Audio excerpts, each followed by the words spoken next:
जय हिंद दोस्तों। तो जो हमारी ये वैकेंसी आने वाली आर्मी की, ये फरवरी महीने में आपको यहाँ पे देखने को मिली जाएगी। तो दोस्तों यहाँ पे हम लोग क्या करेंगे, वो सारे क्वेश्चन प्रैक्टिस करेंगे जो ऑलरेडी हमारे एग्जाम में क्वेश्चन पूछे गए हैं। यहाँ पे दोस्तों हम पूरा पेपर यहाँ पे सॉल्व करेंगे जैसे क्वेश्चन हमारे पेपर में वहाँ पूछे गए। चाहे तो आपका चाहे जीके हो, चाहे साइंस, चाहे मैथ, चाहे रीजनिंग, प्रॉपर जैसा हमारा पेपर आता है वैसे सारे क्वेश्चन हम 50 क्वेश्चन की प्रैक्टिस सेट यहाँ पे करने वाले। दोस्तों यहाँ पे सारे वही क्वेश्चन करूंगा जो ऑलरेडी आपके एग्जाम में क्वेश्चन पूछे गए हैं और जिनके ज्यादा चांस है रिपीट होने के वहां पे। तो यहाँ पे जितने सेट आपको ये कराए जा रहे हैं दोस्तों, ये मान के चलना जो मैंने आपको बता दिया कि मैं यहाँ पे 100 सेट आपके कराऊंगा। अगर आपने ये 100 सेट यहाँ पे करते हुए चलते हो तो जब आपका एग्जाम वहां पे लगेगा, यहाँ सीधे सीधे क्वेश्चन आपको देखने को मिल जाएंगे। बस दोस्तों करना है कि आपको यहाँ पे ये जितने मैं क्वेश्चन करा रहा हूँ सारे आपको पता वहां पे होने चाहिए, इनके आंसर आपको रटे वहां पे होने चाहिए। और साथ साथ अगर ये क्वेश्चन हमारे पेपर में पूछा गया, जैसे कि आपका अलवर एआरओ में आर में जीडी के एग्जाम में ये क्वेश्चन वहां पे आया था, तो इसके साथ साथ दोस्तों और क्या चीजें हमें पता होनी चाहिए कि अगर ये क्वेश्चन हमारे पेपर में पूछा गया तो क्या चीज और हमसे वहां पूछी जा सकती है। तो वो सारे पॉइंट भी यहाँ पे मैं आपको बताऊंगा। तो सारी चीज अच्छे से वहां पे तैयार करते चलना। क्लास थोड़ी दोस्तों आपकी लंबी वहां पे हो सकती है, लेकिन ये मान चलना अगर आपने ये 100 सेट यहाँ पे सॉल्व कर लिया तो आपका एग्जाम 100% क्लियर हो जाएगा। उसके पहले दोस्तों ये चैनल भी आप सब्सक्राइब वहां पे किए रहिएगा ताकि ये जो 100 सेट की सीरीज यहाँ पे चले इसका सभी का नोटिफिकेशन आपको देखने को मिल जाए। और इसकी मैं पीडीएफ भी आगे चल के सभी सेटों की प्रोवाइड करा दूंगा ताकि ये क्वेश्चन आपको रिपीट जब यहाँ पे बार पढ़ना वहां पे होता है तो आसानी सारे क्वेश्चन आप रिवीजन वहां पे कर पाओ। तो एक क्वेश्चन दोस्तों क्या पूछा गया अलवर यारों में, ये बताइए इंदिरा गांधी गोल्ड कप किस खेल से संबंधित यहाँ पे आ जाता है। क्योंकि आपने देखा होगा कि स्पोर्ट्स से बहुत ज्यादा क्वेश्चन हमारे पेपर में आते हैं और हर बार एक क्वेश्चन आपको यहाँ पे देखने को मिल जाता है जहां पे ये पूछा जाता है एक किसी खेल का हमें ये बताया जाता है, ये बताओ जो कप है कौन से खेल से संबंधित हो जाता है। जैसे वर्ल्ड कप हो गया, आपने कहा क्रिकेट से, तो ऐसे क्वेश्चन आपके एग्जाम में बहुत ज्यादा पूछे जाते हैं। तो यहाँ पे क्या ऑप्शन दिया गया, क्रिकेट है, हॉकी है, फुटबॉल है, बैडमिंटन। दोस्तों इन सभी के आंसर आप ये देखना कितना स्कोर कर पा रहे हो। ये जो 50 क्वेश्चन मैं कराने वाला हूँ, अगर आपने यहाँ पे 35 क्वेश्चन तक सही कर पाते हो तो आपका एग्जाम वहां पे क्लियर हो जाएगा। लेकिन दोस्तों कम से कम टारगेट अभी से आपको 40 क्वेश्चन तो आपको लेके वहां पे चलना ही है, ताकि बाद जो हमारा फिजिकल होता है तो फिजिकल में अगर हमारे ग्रुप 2 में भी रनिंग वहां पे लग जाती है तब भी हम अपना एग्जाम वहां पे क्लियर कर लें। अब इसका दोस्तों एग्जाम भी आप ये मान चलना अप्रैल महीने तक आपका एग्जाम भी करा दिया जाएगा जितनी आपकी ओपन भर्तियां वहां पे आती हैं। तो इसका आंसर सीधा सीधा क्या कहोगे, जो आपको ये इंदिरा गांधी गोल्ड कप है ये किस खेल से संबंधित हो जाएगा। आप कहोगे सर हम कह देंगे हॉकी से। ऑप्शन बी आपका राइट आंसर यहाँ पे हो जाता है। और इंपॉर्टेंट कौन कौन से जो हमसे पूछे जा सकते हैं, जैसे दोस्तों कभी अगर आपसे ये पूछ लिया गया एक आप बताइए डेविस कप। डेविस कप आपका इंपॉर्टेंट यहाँ पे हो जाता है, सीधा सीधा पूछेगा डेविस कप किस खेल से संबंधित यहाँ पे हो जाता है। या फिर आपसे एक ये पूछा जा सकता है, अच्छा ये हमें बताओ जो आपका रणजी ट्रॉफी होती है, क्या रणजी ट्रॉफी किस खेल से संबंधित है। या फिर आपसे दोस्तों ये पूछा जा सकता है जो आपका डूरंड कप है ये किस खेल से संबंधित है। या फिर दोस्तों एक आपका ये मान चलो जो संतोष ट्रॉफी है, कौन सी संतोष ट्रॉफी है, ये किस खेल से आपके संबंधित वहां पे हो जाती है। एक आप बताएंगे थॉमस कप, क्या बता देंगे जो आपका थॉमस कप होता है ये किस खेल से संबंधित है। एक आप बताओ जो आपका उबर कप है, उबर कप है ये किस खेल से संबंधित है। एक आप बताना दोस्तों जो आपका विल्सन कप है, क्या विल्सन कप है ये किस खेल से संबंधित है। एक और बता देना जो आपका नेहरू कप है, नेहरू कप है ये किस खेल से संबंधित हो जाता है। तो ये आपकी कुछ ऐसे ट्रॉफियां होती हैं, कप होते हैं जो अक्सर एग्जाम में क्वेश्चन आपके रिपीट यहाँ पे होते हैं। अगर क्या आप इनके आंसर वहां पे दे पा रहे हो, तो अगर आप ऐसे क्वेश्चन के आंसर वहां पे दे पा रहे हो तो मान चलना एक क्वेश्चन कंफर्म यहाँ से आपके पेपर में देखने को मिल जाएगा। तो अगर हम इन सारे की बात कर ले तो जो डेविस कप है ये किससे संबंधित हो जाएगा, आप कहोगे टेनिस से। आप लिखते रहना सारे पे आप पॉइंट वहां पे, डेविस कप हो जाएगा टेनिस से हो जाएगा। रणजी ट्रॉफी तो आपको पता ही होगा क्रिकेट से संबंधित यहाँ पे हो जाता है। डूरंड कप दिया गया ये आपका फुटबॉल से संबंधित हो जाता है। संतोष ट्रॉफी है ये भी आपकी फुटबॉल से संबंधित हो जाती है। थॉमस कप दिया गया है ये आपका बैडमिंटन, और जो पुरुषों की बैडमिंटन होती है वो आपका थॉमस कप से संबंधित यहाँ पे हो जाती है। उबर कप की हम लोग बात करें ये भी बैडमिंटन से आता है लेकिन महिलाओं का खेल आपका हो जाता है। विल्सन कप यहाँ पे दिया जा रहा है ये आपका हॉकी संबंधित यहाँ पे हो जाएगा। और आपका नेहरू कप दिया गया, नेहरू कप क्या होता है, फुटबॉल से संबंधित हो जाता है। तो ये सारे पॉइंट एक बार नोट जरूर करें, जितने मैं चीजें बता रहा हूँ आप तैयार करते चलो, आपका जब पेपर लगे क्वेश्चन आपको दिखेंगे। लेकिन मैंने कहा कि ये आप 14 सेट जरूर तैयार, वो जो यहाँ पे मैं 14वां सेट यहाँ पे चल रहा, अच्छे से तैयार कर लेना। और ये पूरे सेट अगर आपने एक बार तैयार कर लिए तो एग्जाम में जैसे ही बैठो क्वेश्चन आपको दिखेंगे। मैं सारे वही क्वेश्चन कराऊंगा जिनके ज्यादा चांस रहेंगे पेपर में आने के आपके। अगला क्वेश्चन देखते हैं, बिहार राज्य से अलग होकर बनाया गया राज्य कौन सा है। यानी उस राज्य का नाम बताओ जो आपका बिहार राज्य से डिवाइड करके आपका बनाया गया। तो बताओ बिहार राज्य से अलग करके कौन बनाया गया है। आपका पहला है कालाहांडी है, छत्तीसगढ़ है, उत्तराखंड है, झारखंड है। तो पहला ये तो आप सीधा सीधा गलत ही कर दो भाई, ऐसा तो कोई राज्य है ही नहीं हमारा वहां पे। तो आप इसका राइट आंसर बताओ क्या यहाँ पे हो जाएगा। तो आप क्या कह दोगे सर, हम कहेंगे अगर एग्जाम में क्वेश्चन हमारे ये पूछा गया, आप कहोगे झारखंड। ऑप्शन डी आपका राइट आंसर यहाँ पे हो गया।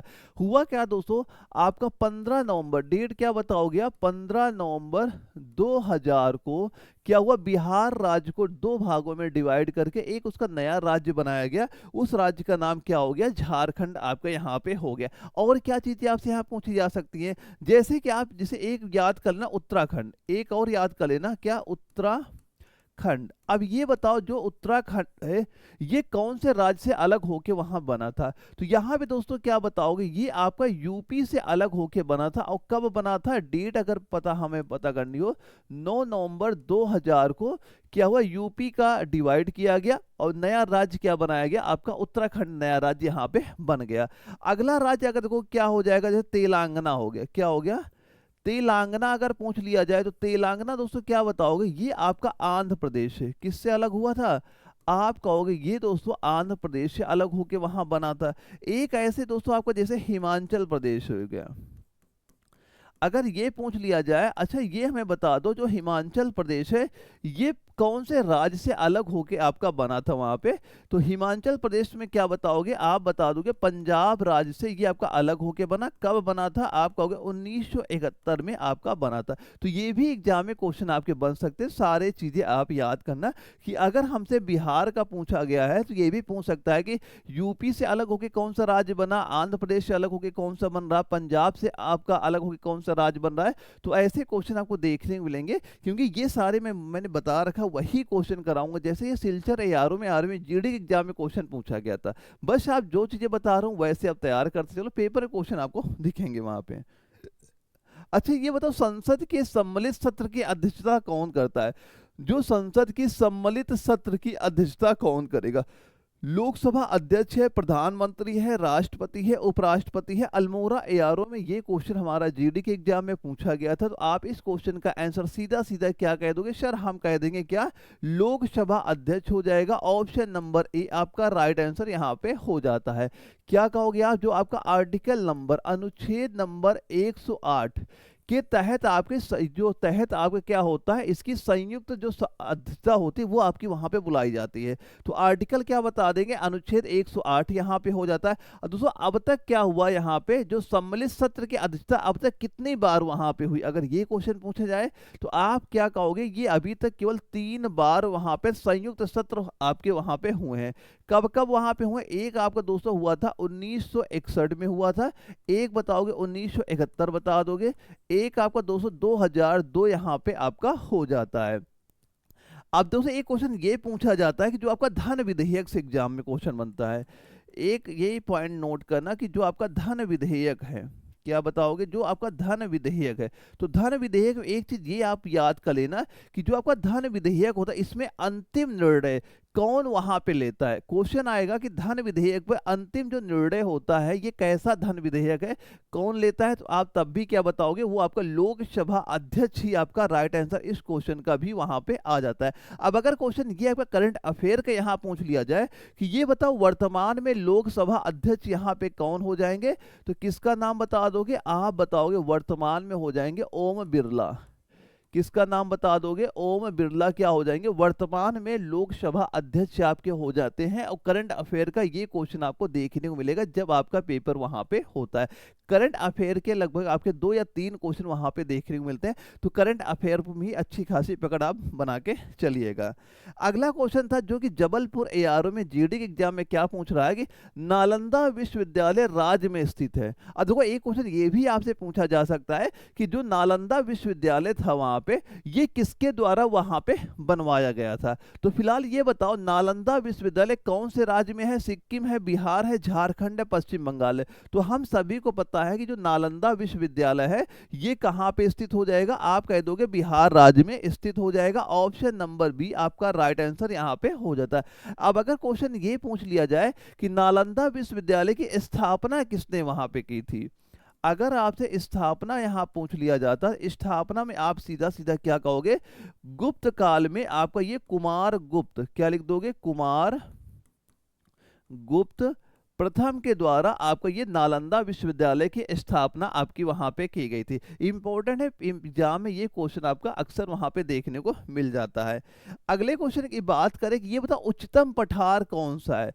उच्चतम पठार पूछ लिया गया कौन सा होता है, और रांची एआरओ में क्वेश्चन पूछा गया है। तो दक्षिण पठार है, तिब्बत का पठार है, छोटा नागपुर का पठार है, या फिर बघेलखंड पठार। देखो ये ना सोचना कि ये हमारे एआरओ में क्वेश्चन नहीं आया था। होता क्या यहाँ पे, एक एआरओ का दूसरे एआरओ में क्वेश्चन आपका रिपीट वहां पे होता है। और जैसे ही मैं आपको 100% यहाँ पे कराने वाला हूँ, जितने भी आपके एआरओ में अभी तक जितने भी पेपर वहां पे हुए, वो सारे मैं क्वेश्चन यहाँ पे करा दूंगा। और वो सारे पॉइंट भी मैं बता दूंगा कि अगर ये क्वेश्चन हमारे पेपर में आया तो और क्या चीज आपसे पूछी जा सकती है। बस दोस्तों करना है क्या, आपको चैनल सब्सक्राइब हमेशा किए रहना। और दोस्तों ये वीडियो अगर आपको जरा भी इन्फॉर्मेटिव लगा करे तो वीडियो को लाइक जरूर करिए, ताकि मैं आपको वो सारे इंपॉर्टेंट क्वेश्चन कराऊं जो आपके एग्जाम में क्वेश्चन पूछे वहां पे जा सकते हैं। तो इसका राइट आंसर आप क्या बताओगे? उच्चतम पठार हमारा कौन सा यहाँ पे हो जाता है? आप क्या कहोगे? तिब्बत का पठार है जो उच्चतम होता है। ऑप्शन बी इसका राइट आंसर यहाँ पे हो जाता है। अगर ये बात करें जो आपका तिब्बत का पठार है, लगभग कितनी ऊंचाई आपकी इसकी वहां पे हो जाती है?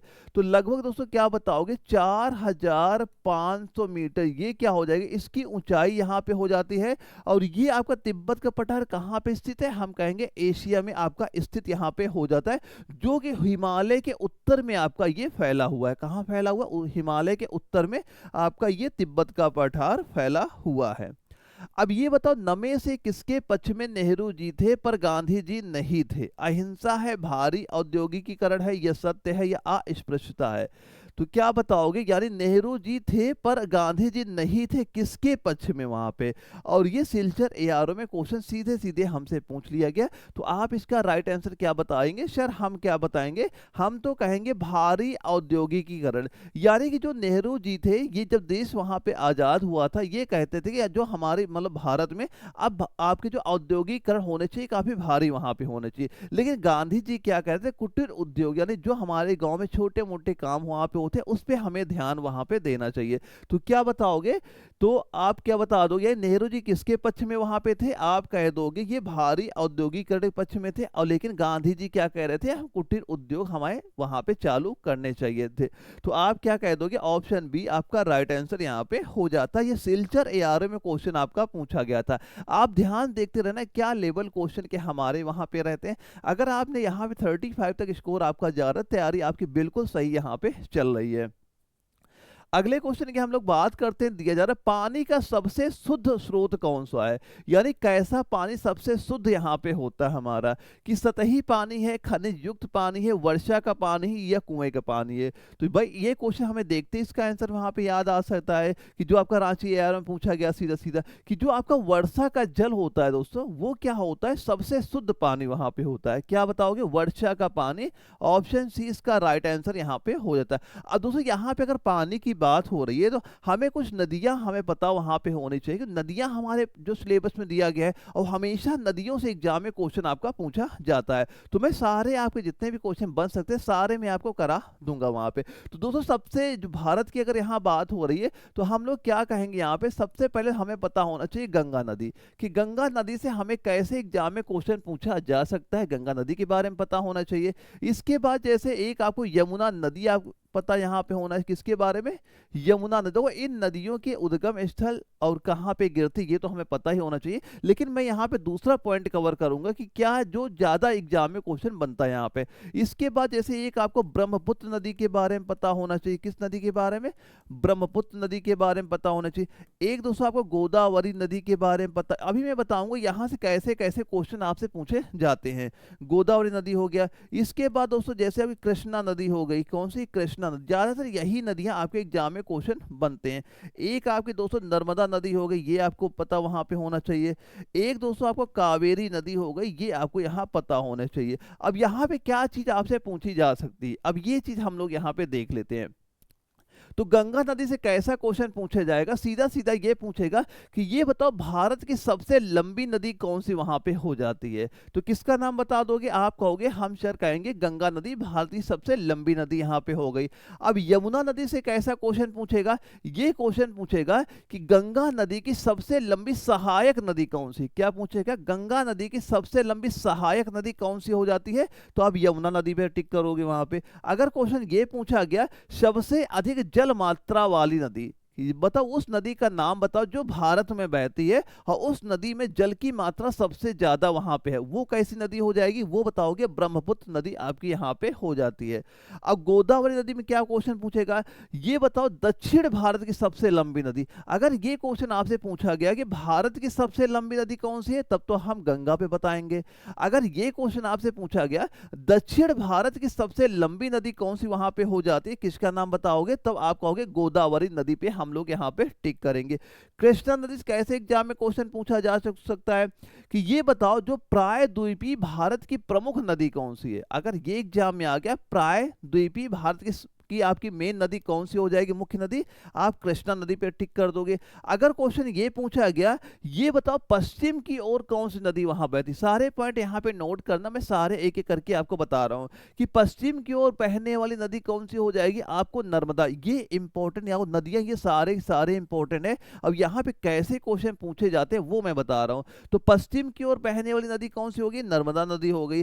कावेरी नदी में क्या याद करोगे, अगर ये क्वेश्चन पूछा गया दक्षिण भारत की पवित्र नदी, अगर देखो एग्जाम में ये क्वेश्चन आता है भारत की पवित्र नदी कौन सी है, तब तो हम गंगा नदी पे टिक करेंगे वहां पे। अगर ये क्वेश्चन पूछा गया दक्षिण भारत की पवित्र नदी किसको माना वहां पे जाता है, तो आप बताओगे कावेरी नदी को आपका ये माना जाता है। तो ये सारे नदियां आपकी इंपॉर्टेंट हो जाती है। और जो मैंने पॉइंट बताए सारे एक बार आप नोट जरूर कर लेना, एग्जाम में क्वेश्चन आपका यहां से बनेगा।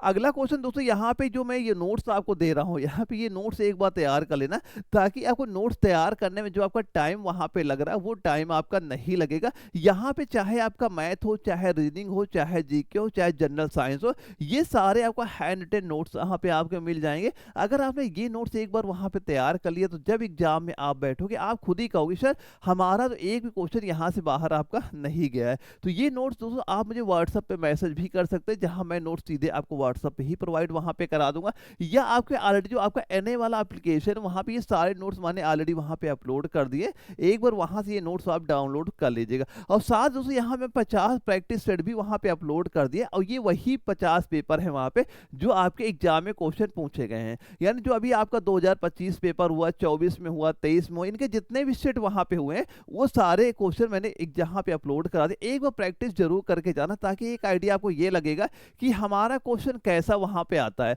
और हम एक घंटे में कितने क्वेश्चन वहां पे कर पाते हैं। तो ये सारे आपका एनए वाले एप्लीकेशन वहां पे अपलोड कर दिए, वहां से भी आप डाउनलोड कर सकते हैं। ये मेरा ये व्हाट्सअप नंबर, मुझे व्हाट्सअप पे मैसेज कर दीजिएगा, मैं आपको सीधे व्हाट्सअप पे ये सारी चीजें वहां प्रोवाइड आपको करा दूंगा। अगले क्वेश्चन की हम लोग बात करते हैं कि सबसे पहले मनुष्य बताओ चांद पर किस देश ने भेजा, यानी मनुष्य बताओ कि कौन सा ऐसा देश है वहां पे कि जो चांद पे सबसे पहले मनुष्य वहां पे भेजा था। तो रूस है, चीन है, जापान है, यूएसए। अब देखो एक क्वेश्चन ये भी आपसे पूछा जा सकता है कि ये बताओ अंतरिक्ष में भेजने वाला कौन सा देश है जिसने पहले व्यक्ति को वहां पे भेजा था।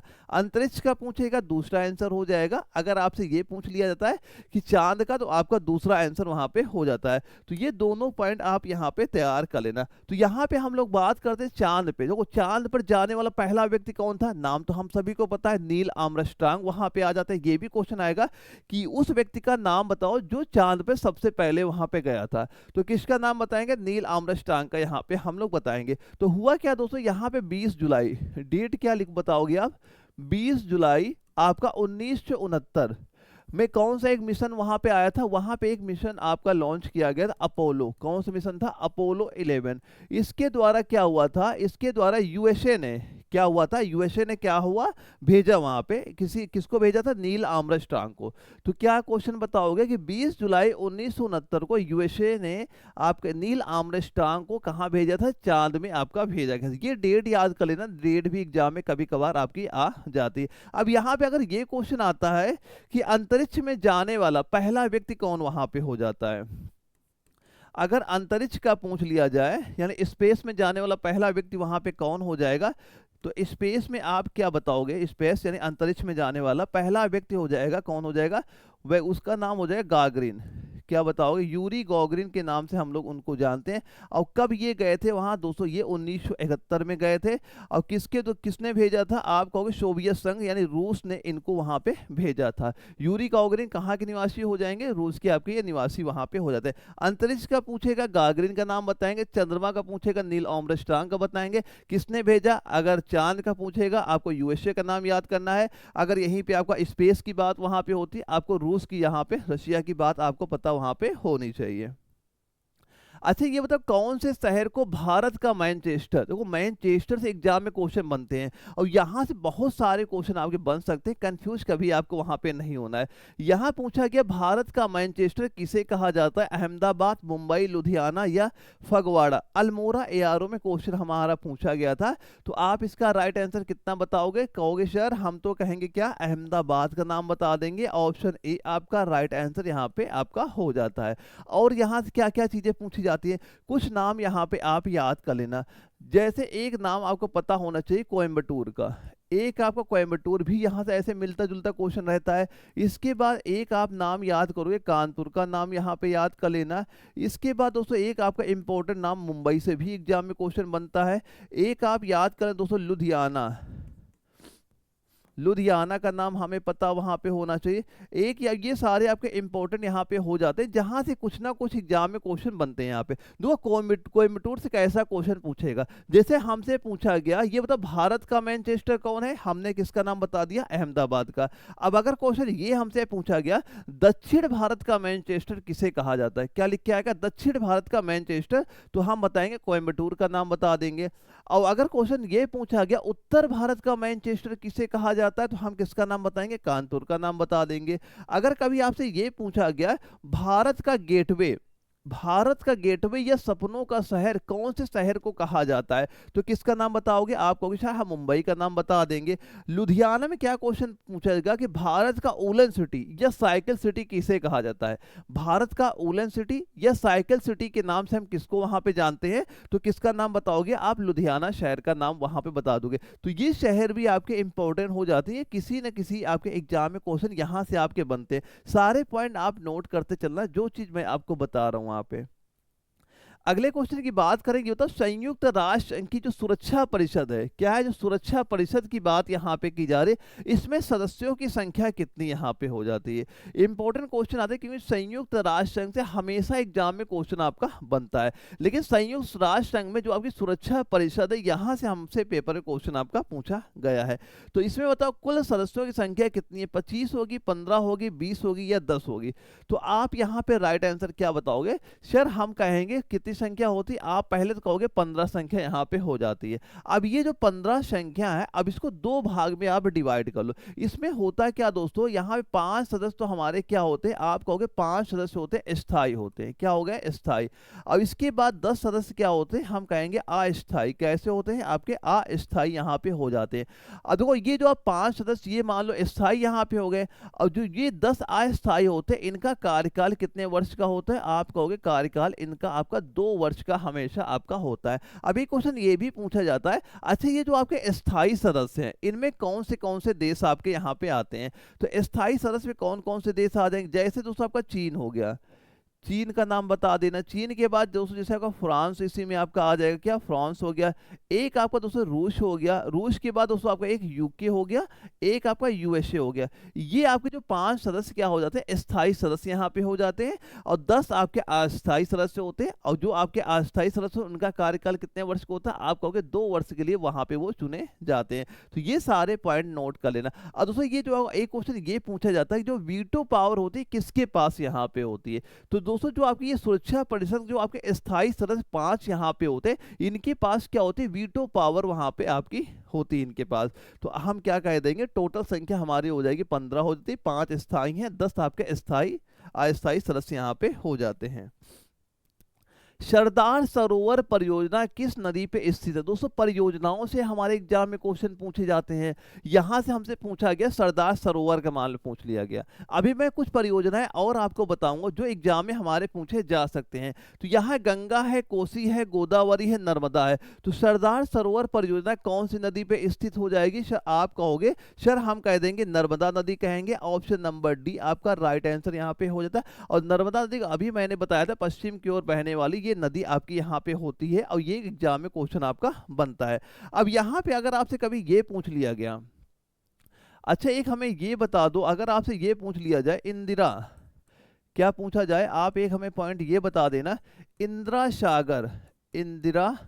सागर परियोजना अब बताओ ये कौन सी नदी पे आपकी बनाई गई है। या फिर आपसे ये पूछ लिया जाए जैसे आपका हीरा कुंड, क्या पूछ लिया गया, ये बता दो अच्छा हमें हीरा कुंड परियोजना किस नदी पे बनाई गई है। या फिर आपसे ये क्वेश्चन पूछ लिया जाए वहां पे कि जो आपका भाखड़ा नांगल परियोजना ये किस नदी पे बनाई गई है। या आपसे ये क्वेश्चन आ जाता है कि जो आपका नागार्जुन हो गया, क्या हो गया आपका नागार्जुन सागर परियोजना होगी, नागार्जुन सागर परियोजना ये किस नदी पे बनी हुई है। एक और नोट करना, जैसे आपका रिहंद, अगर आपसे ये पूछ लिया जाए, जो रिहंद पूछ लिया गोविंद वल्लभ पंत सागर परियोजना किस नदी पे बनाई गई है। या आपसे ये क्वेश्चन पूछ लिया जाए जो आपका तिहरी सरोवर परियोजना ये किस नदी पे आपकी बनाई गई है। तो ये कुछ परियोजनाएं होती हैं जो किसी न किसी नदी पे वहां बनाई गई हैं और एग्जाम में क्वेश्चन आपके बनते हैं। तो अगर इंदिरा सागर परियोजना की हम लोग बात करेंगे तो आप क्या कहोगे, ये आपकी नर्मदा नदी पे हो जाएगा। हीरा कुंड की बात करेगा तो हम बताएंगे राइट आंसर महानदी का नाम बता देंगे, यहाँ पे कौन सी महानदी। भाखड़ा नागल परियोजना की बात होगी, हम कहेंगे कृष्णा नदी का नाम याद करेंगे, कृष्णा नदी का। नागार्जुन सागर परियोजना यहाँ पे एक दी जा रही, कौन सी, नागार्जुन सागर परियोजना। भाखड़ा नागल में आप सतलुज नदी याद करना, क्या हो जाएगा यहाँ पे सतलुज नदी याद कर लेना। नागार्जुन सागर में क्या बता देंगे, हम लोग बताएंगे कृष्णा नदी, आप ये बताना कृष्णा नदी हमारी यहाँ पे हो जाती है। रिहंद परियोजना यहाँ पे दी जा रही है, ये क्या बताओगे, ये आपकी दोस्तों रिहंद नदी पे ही है। कहाँ पे, रिहंद नदी जो कि सोन नदी की सहायक नदी आपकी यहाँ पे हो जाती है। तिहरी सरोजन दिया जा रहा है, आप यहाँ बताओगे भागीरथी, क्या बता दोगे यहाँ पे भागीरथी। तो ये नदियों के नाम याद करना। अब इन नदियों में कौन सी परियोजना वहां पे चल रही है, ये एग्जाम में क्वेश्चन बनता है। तो ये सारे पॉइंट एक बार नोट करना अगर आपको 2026 में ही अपना एग्जाम वहां पे निकालना है। तो दोस्तों अभी किसी बच्चे को वहां पे अगर डाउट भी वहां पे होता, जो स्क्रीन व्हाट्सअप नंबर शो कर रहा है, मुझे व्हाट्सअप पे जो भी आपका डाउट हो आप हमसे पूछ सकते हो, वो मैं आपका बिल्कुल वहां पे क्लियर करा दूंगा। दोस्तों लेकिन आपको ये जो 100 सेट यहाँ पे कराया जाए, सारे सेट जरूर करिएगा अगर आपको एग्जाम वहां पे क्वालिफाई करना है। तो अगर हम अगले क्वेश्चन की बात करें, क्या दिया जा रहा है, ध्यानचंद का संबंध कौन से खेल से है। यानी यहाँ पे ऐसे क्वेश्चन आते हैं, किसी व्यक्ति का नाम हमें दिया जाता है और हमसे ये चीज पूछ ली जाती है ये कौन सा खेल वहां पे खेलते हैं। और अगर आप मान पहले जो पेपर वहां पे है प्रीवियस ईयर के, अगर आप उनकी क्वेश्चन प्रैक्टिस वहां पे कर रहे होंगे वहां पे, तो आपने खुद ही देखा होगा कि वहां से क्वेश्चन कैसे कैसे हमसे वहां पूछे जाते हैं। तो फिलहाल बताओ ध्यानचंद का संबंध कौन से खेल से होगा, हॉकी है, क्रिकेट है, बेसबॉल है या टेबल टेनिस है। तो किसका पूछा गया है, मेजर ध्यानचंद के बारे में हमसे बात हो रही है, तो हम क्या बताएंगे, हॉकी का नाम बताएंगे। ऑप्शन नंबर ए आपका राइट आंसर यहाँ पे हो जाता है। एक क्वेश्चन ये भी क्वेश्चन पूछा जाता है कि हॉकी के जादूगर किसे कहा जाता है, हॉकी के जादूगर किसे वहां पे कहा जाता है, तब भी किसका नाम बताओगे, तब भी मेजर ध्यानचंद का नाम हमें पता वहां पे होना चाहिए। मैं कुछ इंपॉर्टेंट नाम भी आपको नाम नोट करा देता हूँ, खिलाड़ियों का नाम लिखाता हूँ वहां पे। अब ये खिलाड़ी कौन सा खेल वहां पे खेलते हैं, आप सोचना क्या आप उसके आंसर वहां पे दे पा रहे हो नहीं दे पा रहे हो। जैसे कि दोस्तों कभी आपसे देखो एक चीज यह भी याद कर लेना कि जो मेजर ध्यानचंद है इन्होंने 3 बार गोल्ड मेडल भी वहां पे जीता था। तो वर्ष भी याद कर लेना इनके, जैसे कि एक आपका 1928 में, 1928 जो आपका एम्स्टर्डम में वहां पे गेम वहां पे हुआ था, वहां पे स्वर्ण पदक गोल्ड मेडल जीता था। एक आपका हुआ था 1932 में जो आपका लॉस एंजल्स में आपका हॉकी टूर्नामेंट वहां पे हो तो गोल्ड मेडल वहां पे जीता था। 1928 हो गया, ये 1900 क्या हो जाएगा 1932। एक हो गया आपका 1928 यहाँ लिख लेना, एक आपका हो जाएगा 1932 लिख लेना। एक दोस्तों और यहाँ पे नोट कर ले, जो आपका 1936 जो आपका बर्लिन में वहां पे हॉकी टूर्नामेंट वहां पे हुआ था, वहां पे गोल्ड मेडल जीता। यानी इन 3 सालों में गोल्ड मेडल भारत के लिए किसने दिलाया था, आप कहोगे ध्यानचंद ने वहां पे गोल्ड मेडल वहां पे जिताया था। अब इनको हॉकी का जादूगर के नाम से भी आपका ये जाना जाता है। अब कुछ नाम और देखो एक क्वेश्चन ये भी इंपॉर्टेंट यहाँ पे हो जाता है, एक डेट यहाँ पे याद कर लेना, वो डेट क्या हो जाएगी आपकी 29 अगस्त। 29 अगस्त ये डेट याद कर लेना। जो आपका 29 अगस्त होता है यहाँ पे, इस दिन क्या मनाया जाता है, आपका राष्ट्रीय खेल दिवस के रूप में आपका मनाया जाता है। किस लिए, जो आपके मेजर ध्यानचंद है उनकी जयंती के दिन आपको ये मनाया जाता है। तो ये डेट याद कर लेना। अगर पूछा गया राष्ट्रीय खेल दिवस कब आपका मनाया जाता है, 29 अगस्त को मनाया जाता है, और इनकी जयंती के रूप में ही आपका ये मनाया जाता है। अब जैसे एक स्पोर्ट पर्सन का नाम लिखना, अगर कभी आपसे ये पूछ लिया जाए, ये बताओ जो आपके पीवी सिंधु हैं, पीवी सिंधु ये कौन सा खेल वहां पे खेलती हैं, सीधा सीधा क्वेश्चन पूछेगा, पीवी सिंधु निम्नलिखित में से कौन से खेल से संबंधित वहां पे आपकी हो जाती है। या फिर दोस्तों आपसे ये पूछ लिया जाए, जैसे आपका साइना नेहवाल, किसका नाम पूछ ले, साइना नेहवाल, बताओ कौन सा खेल वहां पे ये खेलती हैं। या फिर दोस्तों आपको पूछ लिया जाए नीरज चोपड़ा, क्या नाम पूछ लिया जाए, नीरज चोपड़ा ये कौन सा खेल वहां पे खेलते हैं। या फिर दोस्तों आपसे ये पूछ लिया जाए मैरी कॉम, मैरी कॉम कौन सा खेल वहां पे खेलते हैं। एक आपसे मान लो पूछ लिया गया अभिनव बिंद्रा, किसका नाम पूछ लिया जाए, अभिनव बिंद्रा का नाम अगर आपसे पूछ लिया जाए। एक नाम क्या बताओगे यहाँ पे, सुनील, एक नाम याद करना सुनील छेत्री, सुनील छेत्री ये कौन सा खेल खेलते हैं। एक और इंपॉर्टेंट नाम नोट करना विश्वनाथ आनंद, विश्वनाथ आनंद ये बताओ कौन सा खेल वहां पे खेलते हैं। ऐसे क्वेश्चन हमारे एग्जाम में सीधा सीधा आपसे पूछा जाएगा। तो पीवी सिंधु की बात वहां पे करेगा तो हम क्या कह देंगे, ये बैडमिंटन वहां पे खेलती है। साइना नेहवाल की बात करेगा तब भी आप बैडमिंटन बताओगे। नीरज चोपड़ा की बात करेगा, ये कौन सा होते हैं, यानी भाला फेंक खेलते हैं, यानी जेवलिन थ्रो वहां पे करते हैं। मैरी कॉम की बात यहाँ पे करेगा तो आप क्या कहोगे, बॉक्सिंग खेल से संबंधित यहाँ पे हो जाती है। अभिनव बिंद्रा की यहाँ बात करेगा तो किससे संबंधित होंगे, शूटिंग से संबंधित यहाँ पे हो जाते हैं। सुनील छेत्री का नाम पूछेगा, ये आपका फुटबॉल से संबंधित खिलाड़ी वहां पे हो जाते हैं। विश्वनाथ आनंद का अगर पूछा जाता है तो इनको तो पता ही होगा, ये शतरंज से संबंधित आपके खिलाड़ी वहां पे हो जाते हैं। तो ये नाम सारे आप याद कर लेना, जो चीज मैंने बताई एक बार लिख जरूर वहां पे लेना, क्योंकि आपके एग्जाम में क्वेश्चन यहाँ से पूछा जाएगा। अगला क्वेश्चन आता है यहां से हमारे जीके का, ये आपका साइंस में भी क्वेश्चन आपका ये बन सकता है, फिलहाल जीके में आ गया था। बीसीजी टीकाकरण से मुक्ति प्राप्त करने के लिए हैजा है, छोटा उपंजस है, या पोलियो है, क्षय रोग। बीसीजी जो आपका टीकाकरण है ये किस के मुक्ति प्राप्त करने के लिए होता है, यानी किसका ये टीका वहां पे होता है। तो बीसीजी का टीका कैसा वहां पे होता है, किसके लिए वहां पे होता है, तो आप क्या कहोगे, हम कहेंगे क्षय रोग। क्या बताओगे, आप कहोगे यहाँ पे क्षय रोग आपका राइट आंसर हो जाएगा। ऑप्शन नंबर डी हमारा राइट आंसर यहाँ पे आपका हो जाता है। और दोस्तों ये बीसीजी का फुल फॉर्म भी आपके एग्जाम में आता है, किसका, अगर कभी आपसे बीसीजी का फुल फॉर्म पूछ ले तो इसका बी से क्या लिखोगे, जो मैं यहाँ बताऊंगा ऐसा सीधा सीधा आपसे एग्जाम में क्वेश्चन पूछा जाएगा। और सी से क्या बन जाएगा, कोलमेट, सीधा सीधा आपके एग्जाम में ये इसका फुल फॉर्म पूछा यहाँ पे जाता है। तो इनके फुल फॉर्म आपको पता होना चाहिए कि बीसीजी में ऐसे क्वेश्चन आएगा कि ये जो बीसीजी वैक्सीन यहाँ पे आती है, यहाँ पे ये बताओ सी का मतलब क्या वहाँ पे होता है, ऐसा क्वेश्चन आएगा। सी का मतलब क्या होता होगा, ये आप कहोगे सर हम कह देंगे सी का मतलब यहाँ पे आपका हो जाता है। देखो अगर यहाँ पे वैक्सीन की ही बात यहाँ पे हो रही है, कुछ वैक्सीन और आपको पता वहाँ पे होनी चाहिए। जैसे एक आपका डीपीटी, एक आपका डीपीटी जो वैक्सीन यहाँ पे होती है, ये किसके लिए वहां पे होती है? तो डीपीटी वैक्सीन में आप क्या बताओगे? यहाँ पे सीधा सीधा लिखिएगा डिप्थीरिया।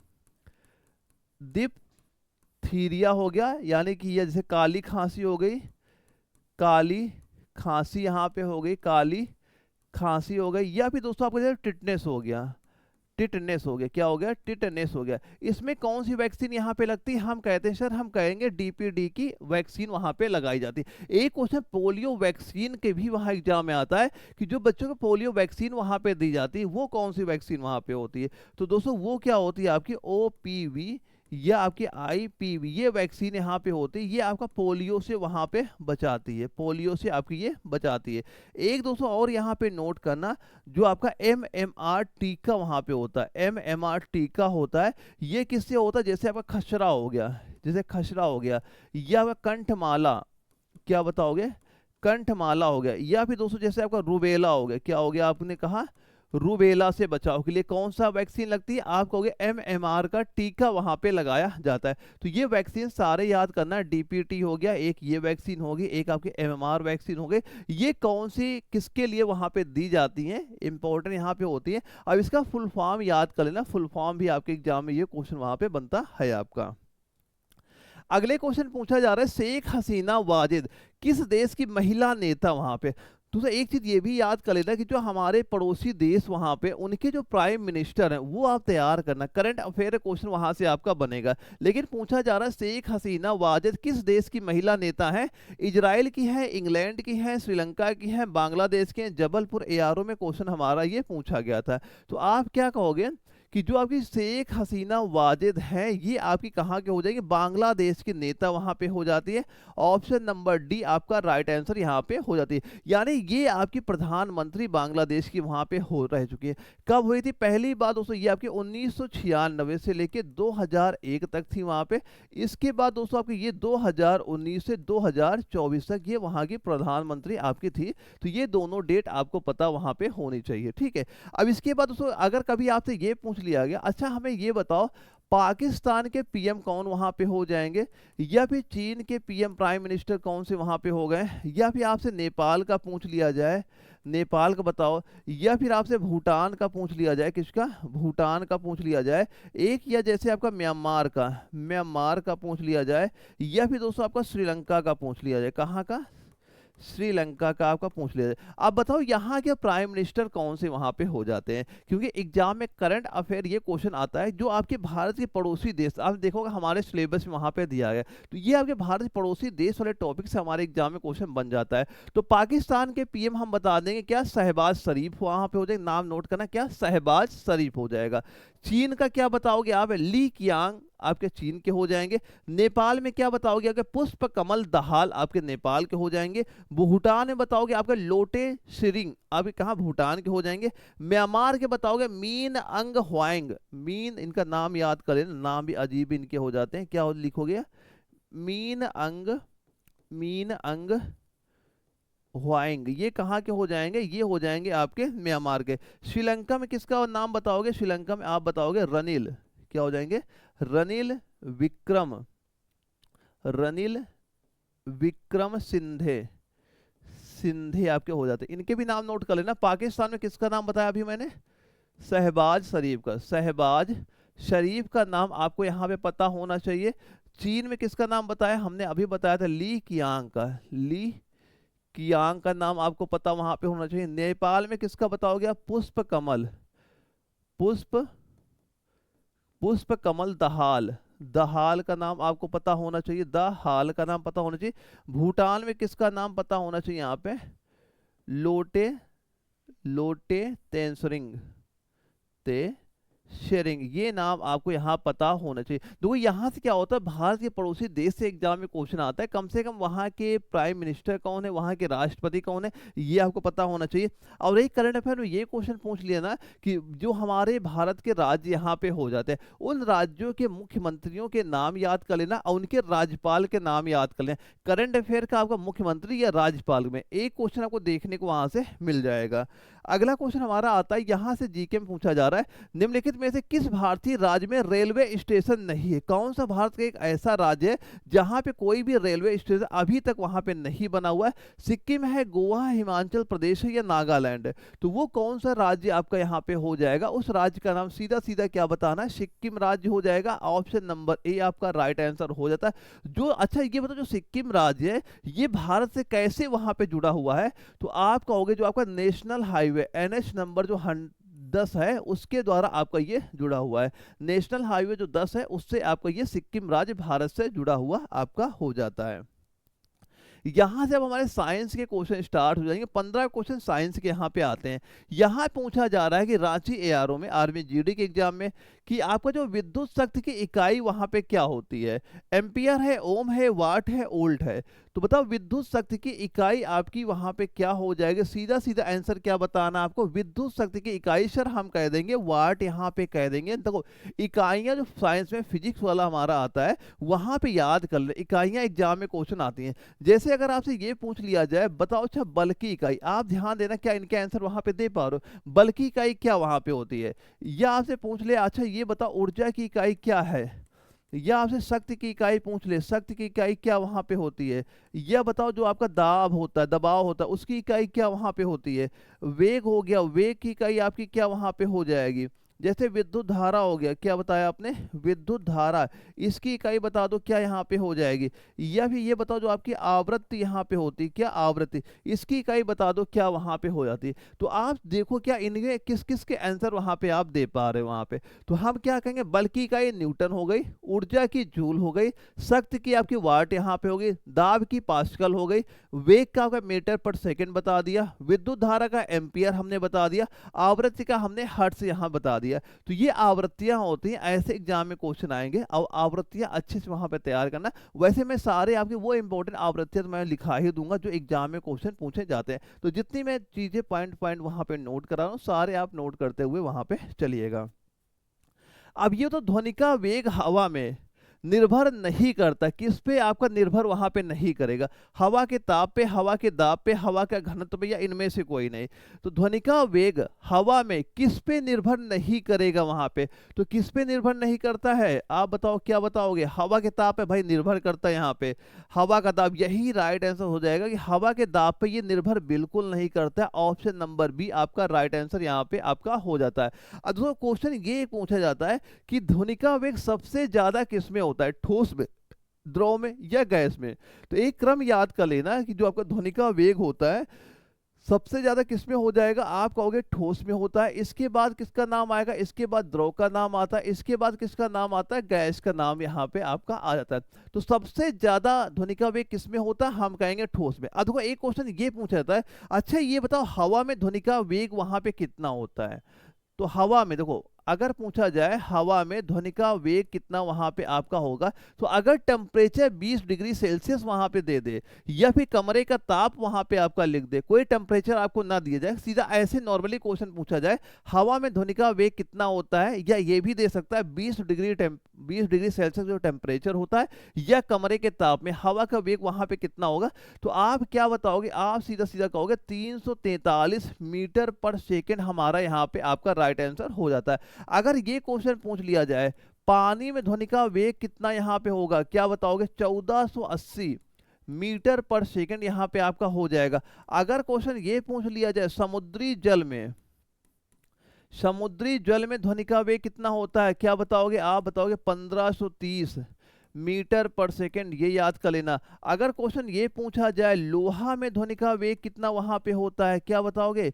5000 से लेके आपका 6000 मीटर पर सेकंड यहाँ पे राइट आंसर हो जाएगा। कांच का अगर पूछा जाए कांच में ध्वनि का वेग आपका कितना यहाँ पे होता है, क्या बताओगे?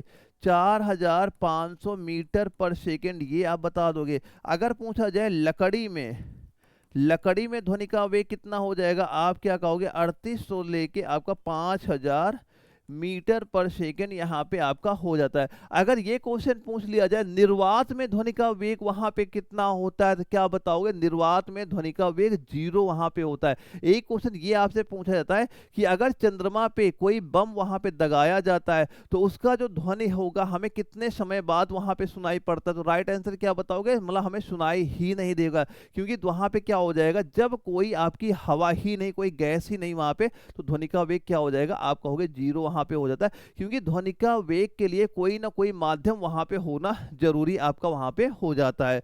तो क्या बताओगे? आप कह दोगे आपका निर्वात में 0 आपका राइट आंसर वहां पे हो जाता है।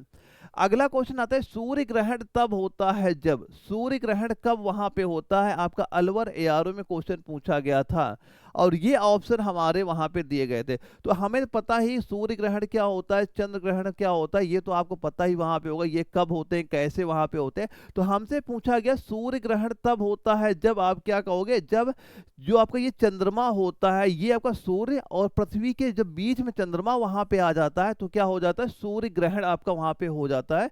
तो हम क्या कहेंगे? ऑप्शन सी इसका राइट आंसर यहाँ पे हो जाता है। तो सूर्य ग्रहण दोस्तों आपको ये जो होता है ये हमेशा कब वहां पे होता है? आप कहोगे जो आपकी अमावस्या होती है, अमावस्या, अमावस्या के दिन क्या होता है? आपका सूर्य ग्रहण वहां पे होता है। और अगर कभी क्वेश्चन ये पूछ लिया जाए, अच्छा ये बताओ जो आपका चंद्र ग्रहण होता है ये कब वहां पे होता है, तो आप क्या कहोगे? जब आपका पूर्णिमा का दिन वहां पे होता है तो तब आपका चंद्र ग्रहण यहाँ पे आपका होता है। इसमें क्या होता है, जो पृथ्वी होती है ये चंद्रमा और सूर्य के बीच में आती है। पृथ्वी आपकी कहाँ पे आ जाएगी? चंद्रमा और सूर्य के बीच जब पृथ्वी वहां पे आ जाती है तो जो आपका चंद्र ग्रहण होता है ये आपका हमेशा पूर्णिमा के दिन आपको देखने को आपका ये मिल जाता है। तो सारे पॉइंट यहाँ पे तैयार करते हुए चलिएगा।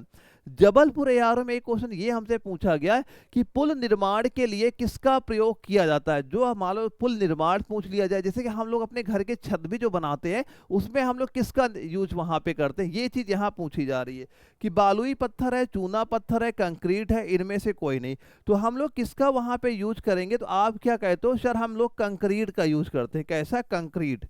ऑप्शन सी राइट आंसर यहाँ पे हो जाता है।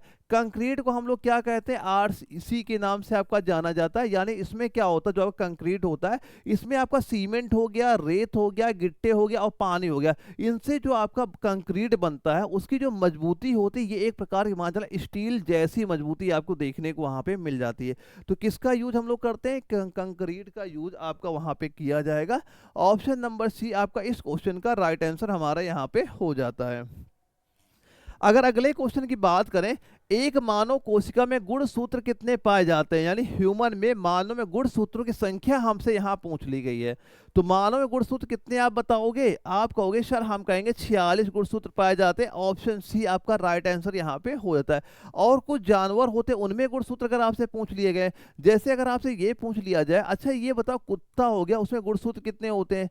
अगर घोड़ा बताओ, घोड़ा में गुणसूत्र संख्या क्या होती है? मनुष्य का भी हमने देख लिया। और जैसे अगर आपसे ये पूछ लिया जाए, अच्छा ये बताओ चूहा में गुणसूत्रों की संख्या क्या होती है? या फिर जैसे आपकी जो मक्खी हो गई, मक्खी हो गई, इसमें बताओ गुणसूत्र कितने वहां पाए जाते हैं?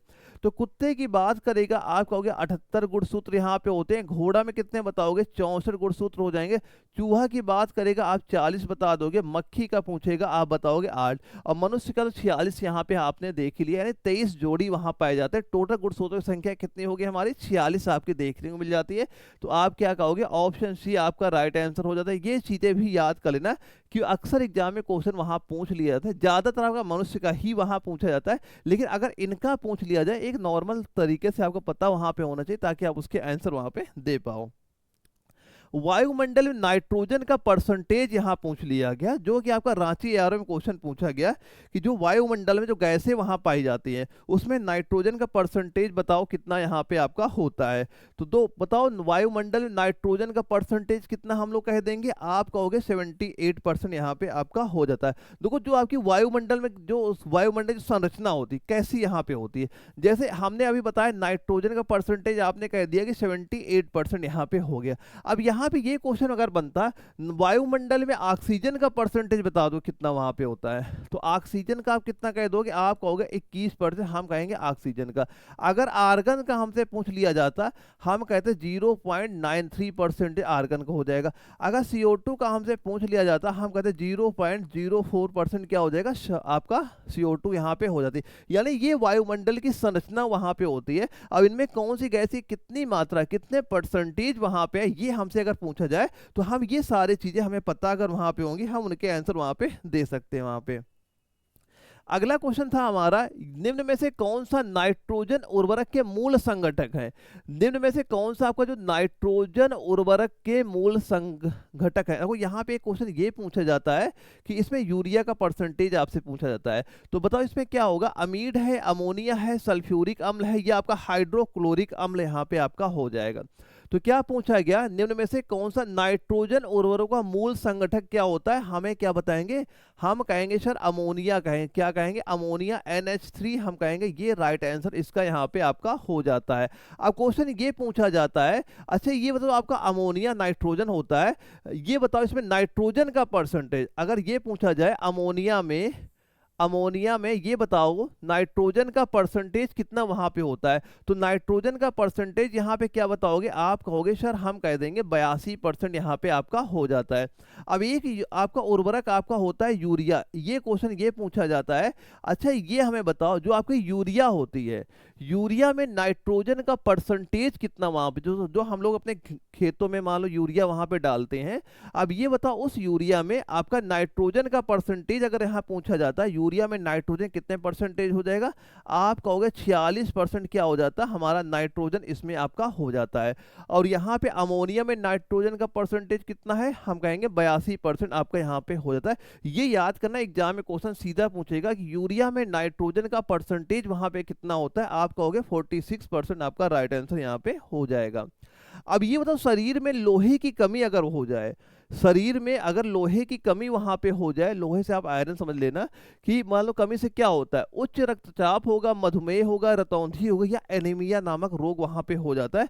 जबलपुर AR में GD के एग्जाम में सीधे सीधे क्वेश्चन आपको वहां पूछा गया था, तो आप क्या कहोगे, शरीर में अगर लोहे की कमी यहाँ पे हो जाती है, हम क्या कहते हैं, एनीमिया, यानी कहते नहीं भाई शरीर में खून की कमी यहाँ पे हो गई, हीमोग्लोबिन की कमी हो गई, यानी आयरन की कमी वहां पे हो गई, उसे क्या कहा जाएगा, आप कहोगे एनीमिया, आपका राइट आंसर यहाँ पे हो जाता है। और दोस्तों अगर शरीर को दो तीन चीज याद करना, जैसे शरीर में अगर विटामिन डी की कमी हो जाती थी, हम कहते नहीं विटामिन डी की कमी हो गई तो क्या दिक्कत आती है, आप कहते हैं रिकेट्स नामक रोग वहां पे हो जाता है, क्या रिकेट्स वहां पे हो जाता है, यानी जो हमारी हड्डियां होती कैसी होती हैं, कमजोर आपकी वहां पे हो जाती हैं। अगर शरीर में अगर कैल्शियम की कमी यहाँ पे हो जाती है, तो एक आपकी बीमारी यहाँ पे होती है जिसको हम लोग क्या कहते हैं, ऑस्टियो, क्या कहा जाता है, आप कहोगे ऑस्टियो, नोट करना इंपॉर्टेंट, यहाँ पे एग्जाम में क्वेश्चन कई बार यहाँ से आपका पूछा जा चुका है, ऑस्टियोपोरोसिस, ऑस्टियोपोरोसिस ये बीमारी किसमें होती है, ये आपकी जो मान लो इसमें बीमारी में होता क्या है कि जो हमारी हड्डियां होती है, हड्डियां कमजोर वहां पे हो जाती है, यानी हड्डियों में बारीक हल्के हल्के छेद टाइप वहां पे हो जाती है, हड्डियां इतनी कमजोर हो जाती है, यानी अगर कभी आप अचानक से कहीं गिर भी वहां पे जाते हो, उससे हड्डियां हमारी तुरंत वहां पे टूट जाती हैं। तो कहते नहीं भाई आपकी हड्डियां कमजोर वहां पे हो गई, आप कैल्शियम के टैबलेट वहां पे लेना शुरू कर दीजिए वहां पे। तो इसी में क्या होती है, कौन सी दिक्कत देखने को मिलती है, ऑस्टियोपोरोसिस नामक एक बीमारी वहां पे हो जाती है, जहां पे हड्डियां हमारी काफी कमजोर आपकी हो जाती हैं। और जैसे आप अगर ये क्वेश्चन पूछ लिया जाए, अगर हम लोग घरों में जो नमक यूज करते हैं उसमें क्या होता है, आयोडीन की मात्रा वहां मिलाई जाती है। अगर क्वेश्चन ये पूछ लिया जाए, अगर हमारे शरीर में आयोडीन की कमी वहां पे हो जाए तो हमें क्या दिक्कतें वहां पे देखने को मिल जाएंगी, तो आप क्या कहोगे, आपको थायराइड की दिक्कत आ जाएगी, क्या हो जाएगी, आप कहोगे थायराइड की समस्या वहां पे हो जाती है, जिसे आप गाइटर की समस्या आपको वहां पे देखने को मिल जाती है। इसमें क्या होता है, हमारा मानसिक विकास होता है वो आपका वहां पे रुक जाता है, किससे, आयोडीन की कमी से। अब इसका तो पता ही होगा, विटामिन ए की कमी से क्या होता है, आप कहते हो रतौंधी नाम की दिक्कत वहां पे देखने को मिल जाती है। विटामिन सी की अगर हमारे शरीर में कमी होती है, हम क्या कहते हैं, स्कर्वी नामक रोग आपको वहां पे हो जाता है, जिसमें क्या होता है, हमारे मसूड़े से ब्लड आना स्टार्ट हो जाता है, मसूड़े में घाव वहां पे हो जाते हैं जो जल्दी सही वहां पे नहीं होते। तो ये सारे पॉइंट पता होने चाहिए, vitamin D, calcium, iodine, vitamin A, vitamin C, इनकी अगर हमारे शरीर में कमी होती है क्या दिक्कतें हमें देखने को मिल जाती हैं। अब बताओ निम्न में से कौन स्रोत आपका अनवीनीकृत यहाँ पे हो गया। तो वो अनवीनीकृत मतलब होता है क्या है, जैसे कोई ऊर्जा हम लोग कहीं से ले रहे हैं, अगर आपने एक बार ऊर्जा ले लिया और उसका दोबारा यूज वहां पे नहीं कर सकते वहां पे, तो वही चीज पूछी जा रही है, इनमें से कौन सा ऊर्जा स्रोत है जो आपका अनवीनीकृत यहाँ पे हो जाता है।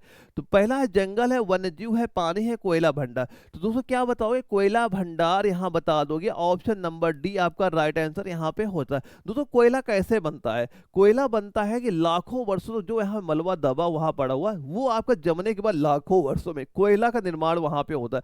अगर आपने एक बार उस कोयला का यूज वहां पे कर लिया, तो अब वो उसे आप दोबारा यूज वहां पे नहीं कर सकते हो, क्योंकि इसमें जो आपकी क्रिया होती है कोयला बनने में लाखों वर्ष वहां पे आपके लग जाते हैं। इसीलिए क्या होता है, जो आपका अनवीनीकृत आपका क्या हो जाएगा, कोयला भंडार यहाँ पे आपका हो जाएगा। तो क्या कह दोगे, ऑप्शन डी अल्मोड़ा एआरओ में सीधे सीधे क्वेश्चन हमारे जीडी एग्जाम में ये आपका पूछा गया था। अब बताइए निम्न में से कौन सा पदार्थ प्रदूषण के लिए जिम्मेदार है। धुआं, हाँ बिल्कुल भाई, धुआं प्रदूषण वहां पे होता है। कार्बन डाइऑक्साइड, ये कार्बन डाइऑक्साइड जो आपकी होती है एक प्रकार की कैसी गैस वहां पे होती है, ये ग्रीन हाउस गैस में वहां पे आपकी आती है। यानी जो हमारा सूर्य का प्रकाश बाद पृथ्वी में आता है और जो यहाँ टेम्परेचर आपका बढ़ गया, तो CO2 क्या करता है, उस गैस को क्या जो टेम्परेचर होता है उसे वहां पे वापस नहीं होने देता, और पृथ्वी का टेम्परेचर लगातार बढ़ता वहां पे जा रहा है, क्योंकि CO2 क्या आती है, ग्रीन हाउस गैस में वहां पे आती है। तो ये भी प्रदूषण का एक कारण वहां पे हो जाता है। उपरोक्त सभी सल्फर डाइऑक्साइड ये भी आपका हो जाता है। तो हम क्या कह देंगे, सीधा सीधा ऑप्शन नंबर सी इसका राइट आंसर यहाँ पे हो जाता है। ये सारे जो गैसें यहाँ पे दी जा रही हैं, ये किसी ना किसी रूप में आपका ये प्रदूषण का कारण ही वहां पे आपको देखने को मिल जाती हैं। अब ये तो सबसे छोटी कोशिका कौन सी हमारी है, माइकोप्लाज्म दिया गया, लाल रक्त कोशिका है, तंत्र कोशिका है, यौगिक है। सबसे छोटी कोशिका हमारी कौन सी वहां पे हो जाती है, क्या बताओगे राइट आंसर इसका। तो सर आप कहोगे, हम कहेंगे माइकोप्लास्मास हो जाएगा, ऑप्शन नंबर ए आपका राइट आंसर यहाँ पे हो जाता है। अगर इसकी आकार की बात करें दोस्तों, ये आपका 0.1 से लेके 0.3 माइक्रोन दोस्तों, ये इसका क्या हो जाता है, आपका आकार यहाँ पे हो जाता है। तो ये सबसे छोटी कोशिका आपकी यहाँ पे हो जाती है। अगर यहीं पे ये क्वेश्चन आपसे पूछ लिया जाए, अच्छा ये हमें बता दो सबसे बड़ी कोशिका किसकी यहाँ पे होती है, तो आप किसका नाम बताओगे, आप कहोगे सर हम बताएंगे जो आपका शुतुरमुर्ग का अंडा, शुतुरमुर्ग का अंडा होता है, ये सबसे बड़ी आपकी क्या हो जाती है, कोशिका यहाँ पे हो जाती है। अगर ये क्वेश्चन आपसे पूछ लिया जाए, मानव की बात यहाँ पे कभी हो जाए, अगर मानव में ये पूछा जाए, मानव में सीधा सीधा नोट कर लेना, सबसे लंबी, मानव में सबसे लंबी आपकी तंत्रिका कोशिका होती कौन सी होती है, आप कहोगे वो होती है तंत्रिका कोशिका। क्या कहोगे, तंत्रिका कोशिका आपकी हो जाएगी। नोट करना, एग्जाम में यहां से क्वेश्चन आपके बनता है। अगर क्वेश्चन ये पूछा गया मानव में सबसे लंबी कोशिका कौन सी यहाँ पे होती है, तो आप किसका नाम बताओगे, वो होती है तंत्रिका कोशिका होती है, जो सबसे लंबी कोशिका यहाँ पे हो जाती है, जिसे हम लोग नर्व सेल के नाम से आपका ये वहां पे जाना जाता है। तो सबसे बड़ी शुतुरमुर्ग अंडा बोलोगे, मानव में सबसे बड़ी लंबी कोशिका आप बताओगे तंत्रिका कोशिका यहाँ पे हो जाती है। सबसे छोटी कोशिका की बात करेगा माइकोप्लास्मास का नाम आपको पता वहां पे होना चाहिए, इसका आकार क्या है मैंने आपको बता ही दिया वहां पे। अब ये बताओ सबसे बड़ा स्तनपायी जीव कौन सा है, सबसे बड़ा स्तनपायी है, तो स्तनपायी भी आपको वहां पे होना चाहिए। स्तनपायी जीव कौन सा है, चमगादड़ है, शेर है, हाथी है, ब्लू व्हेल मछली है। तो कौन सा हो जाएगा, हम कहेंगे शायद ब्लू व्हेल मछली। रांची है, और ये क्वेश्चन हमारे जीडी के एग्जाम में पूछा गया। आप काउंट करते चल रहा है क्या स्कोर अभी तक आपका यहाँ पे हो रहा है, क्या आप इन क्वेश्चनों में 35 तक क्वेश्चन वहां पे सही कर पा रहे। अगर 35 भी अगर आप यहाँ पे सही हो गए, तो आप मान चलो आपका सिलेक्शन पक्का वहां पे हो जाएगा। तो यहाँ देखो कभी कभार एक क्वेश्चन ये पूछा जा सकता है, क्योंकि देखो ये जो आपकी मान लो ब्लू व्हेल होती है, ये कहाँ पे रहती है, ये मान लो समुद्र में वहां रहती है, पानी में आपकी वहां पाई जाती है। अगर इसकी ये बात कर लीजिए, इसकी लंबाई लगभग कितनी होती है, आप कहोगे 30 मीटर तक इसकी लंबाई वहां पे आपकी होती है। अगर वहीं वजन की बात करें, इसका वजन दोस्तों आपका लगभग 200 टन तक इसका वजन भी आपका ब्लू व्हेल मछली का वहां पे आपका होता है। अब एक क्वेश्चन अगर आपसे ये क्वेश्चन पूछा गया कि भूमि पे बात कर ली जाए, भूमि पर सबसे बड़ा कौन सा हो जाएगा, भूमि पे सबसे बड़ा कौन सा हो जाएगा, तो आप क्या कहोगे, अफ्रीकी हाथी। किसका नाम बता दोगे यहाँ पे, आप सीधा सीधा कहोगे वो हो जाएगा आपका अफ्रीकी हाथी, आपका राइट आंसर यहाँ पे हो जाता है। अगर यहाँ पे सबसे छोटा पूछ लिया जाए, सबसे छोटा स्तनपाई जीव कौन सा वहां पे हो जाता है, तो सबसे छोटा में क्या बताओगे आप यहाँ पे, मम्बल, क्या लिख लोगे, bumblebee bat, bumblebee bat का नाम आपको पता होना चाहिए, सबसे छोटा स्तनधारी आपका यहाँ पे हो जाएगा। तो ये सारे डाटा आपको पता वहां पे होना चाहिए। अगला क्वेश्चन आता है, एक पुनः निर्माण होने वाला ऊर्जा स्रोत कौन सा है, यानी जिसका हम दोबारा यूज वहां पे कर सकते हैं, उस ऊर्जा स्रोत का नाम बताइए। पानी है, खनिज पदार्थ है, पेट्रोलियम पदार्थ, कोयला, भाई कोयला दोबारा यूज नहीं होता, पेट्रोल खत्म हो यूज नहीं कर पाओगे, खनिज भी एक बार खत्म हो गया, दोबारा यूज वहां पे नहीं कर सकते। पानी दोस्तों एक ऐसा होता है, हम इसे बार बार रिसाइकिल वहां पे कर सकते हो, तो क्या कह दोगे, आपका राइट आंसर ऑप्शन ए आपका राइट आंसर यहाँ पे हो जाता है। अगले क्वेश्चन की बात करें, जनरेटर एक यंत्र है जो उत्पन्न करता है, जनरेटर क्या उत्पन्न वहां पे करेगा, प्रकाश ऊर्जा करता है, ऊष्मा ऊर्जा करता है, विद्युत ऊर्जा करता है, या यांत्रिक ऊर्जा आपका करेगा। तो जनरेटर क्या वहां पे करता है, जो हम लोग शादियों में मान जनरेटर वहां पे चलते हैं, उसका काम क्या वहां पे होता है, आप कहोगे भाई वो विद्युत ऊर्जा ही तो उत्पन्न करता है वहां पे, ऑप्शन सी आपका राइट आंसर यहाँ पे हो जाता है। ऐसे ही आपका दोस्तों जो आपका टरबाइन भी अगर कभी क्वेश्चन पूछा गया, अच्छा ये बताओ जो आपका टरबाइन होता है, टरबाइन का काम क्या वहां पे होता है, या फिर अगर आपसे ये पूछ लिया जाए जो आपका सौर पैनल होते हैं, क्या होते हैं, सौर पैनल का काम क्या वहां पे होता है, या अगर आपसे पूछा जाए जो आपका परमाणु परमाणु रिएक्टर यहाँ पे होते हैं, परमाणु रिएक्टर इनका यूज वहां पे क्या आपका होता है, या जैसे आपका बायोगैस जो आपके क्या होते हैं, बायो गैस जो आपके प्लांट होते हैं, इनका यूज वहां पे क्या होता है, अगर इनके बारे में अगर कभी क्वेश्चन पूछा जाए तो आप क्या बताओगे। तो जो आपका ये टरबाइन होता है, ये आपका जल भाप या हवा या गैस से बिजली उत्पन्न वहां पे करता है। टरबाइन क्या करता है, ये आपका जैसे जल हो गया, भाप हो गया, उससे क्या करता है, बिजली वहां पे उत्पन्न करता है, जिसे हम लोग क्या कहते हैं, टरबाइन। सौर पैनल यहाँ पे क्या करता है, ये सूर्य की रोशनी से सीधा क्या विद्युत ऊर्जा में बदल देता है, जो आजकल घरों में काफी ज्यादा यूज वहां पे होने लगा है। परमाणु रिएक्टर क्या करता है, ये परमाणु विखंडन से भाप बनाकर बिजली वहां पे आपका बनाता है। बायोगैस क्या करेगा, ये जैविक कचरे से, जो जैविक कचरे वहां पे होते हैं उनसे क्या करता है आपका ये बिजली वहां बनाता है, जिसे हम लोग बायोगैस प्लांट के नाम से आपका ये जाना जाता है। तो ये सारे चीजें भी आपको पता वहां पे होनी चाहिए। अगला क्वेश्चन आता है, भारत के सैटेलाइट लॉन्च पैड कहाँ पे स्थित है, जहां पे जो भारतीय सैटेलाइट वहां पे लॉन्च किए जाते हैं, भेजे जाते हैं, ये पैड आखिर है कहाँ पे स्थित है, ये पूछा गया था आपका रांची एआरओ में। श्रीहरिकोटा है, अहमदाबाद है, थुम्बा है, या देहरादून है। तो क्या बताओगे राइट आंसर इस क्वेश्चन का, तो सीधा सीधा क्या कह दोगे, सर हम करेंगे श्रीहरिकोटा का नाम बता देंगे, ऑप्शन ए आपका राइट आंसर यहाँ पे हो जाता है। जहां पे दोस्तों क्या होता है आपका PSLV और आपका GSLV आज ये लॉन्च पैड आपके यहाँ पे स्थित हो जाते हैं, जहां से जो भी सैटेलाइट लॉन्च की जाती है सारे यहीं से आपके श्रीहरिकोटा से आपके लॉन्च किए जाते हैं। इंपॉर्टेंट है क्वेश्चन, यहाँ से आपके पेपर में हमेशा देखने को मिल जाता है। अगला क्वेश्चन आता है, यहाँ से हमारे मैथ के क्वेश्चन स्टार्ट होते हैं। मैथ के टोटल 15 क्वेश्चन हमारे पेपर में वहाँ पे आते हैं। इसके बाद 5 क्वेश्चन आपका रीजनिंग के भी एग्जाम में वहाँ पे आते हैं। मैथ बिल्कुल वहाँ पे नॉर्मल आती है। अगर आपकी बेसिक मैथ कैलकुलेशन आती है, 5 क्वेश्चन बड़ी आसानी सभी के आंसर आप वहाँ पे दे लोगे। पहला क्या दिया जा रहा है, 6/7, 8/9, 9/10, 7/8 में सबसे बड़ी भिन्न और सबसे छोटी भिन्न का अंतर हमसे पूछा जा रहा है।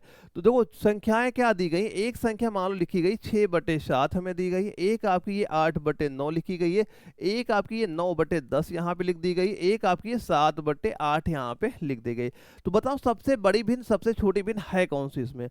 तो आप इसे कई तरीके से वहां पे निकाल सकते हो। सबसे आसान तरीका यही है, देखो 7 का भाग यानी 6 में अगर वहां पे दोगे कितना मान निकल के आएगा, आप कह रहे हो ये इसका मान हो गया मान लो 0.85 यहाँ पे आ गया। 8/9 का मान कितना होता, आप कहोगे 0.88 यहाँ पे हो गया। और 9/10 का मान क्या हुआ, आपने कहा 0.9 हो गया। और इसके बाद 7/8 का मान क्या हो गया, 8.7 यहाँ पे हो गया। तो यहाँ पे बताओ सबसे बड़ी भिन्न कौन सी हो गई, तो आप कह रहे हो जो आपकी ये 9/10 है, 9/10 हमारी सबसे बड़ी भिन्न हो गई। और इसमें हमें सबसे छोटी भिन्न माइनस करनी, तो यहाँ 0.85 है 0.88 है, 0.87 है। तो यहाँ पे देख रहे हैं ये 0.85 का मान सबसे कम हमारा हो रहा है। तो ये जो आपका 6/7 है ये सबसे छोटी भिन्न हमारी यहाँ पे हो गई। तो सिंपल से क्या करना, आपको 6/7 से यहाँ पे माइनस आपको कर देना। अब इसे सोल्व कर लो, आपका आंसर यहाँ पे निकल के आ जाएगा। तो यहाँ पे ये बताओ, जैसे कि 10 और 7 इनका एलसीएम आप लोगे कितना आएगा, आपने कहा 70 एलसीएम यहाँ पे हमारा कितना हो गया, 70 हो गया। अब इसको 7 से गुणा किया, 7 9 63 आपका हो गया। इसको 10 से किया, ये आपका 60 यहाँ पे हो गया।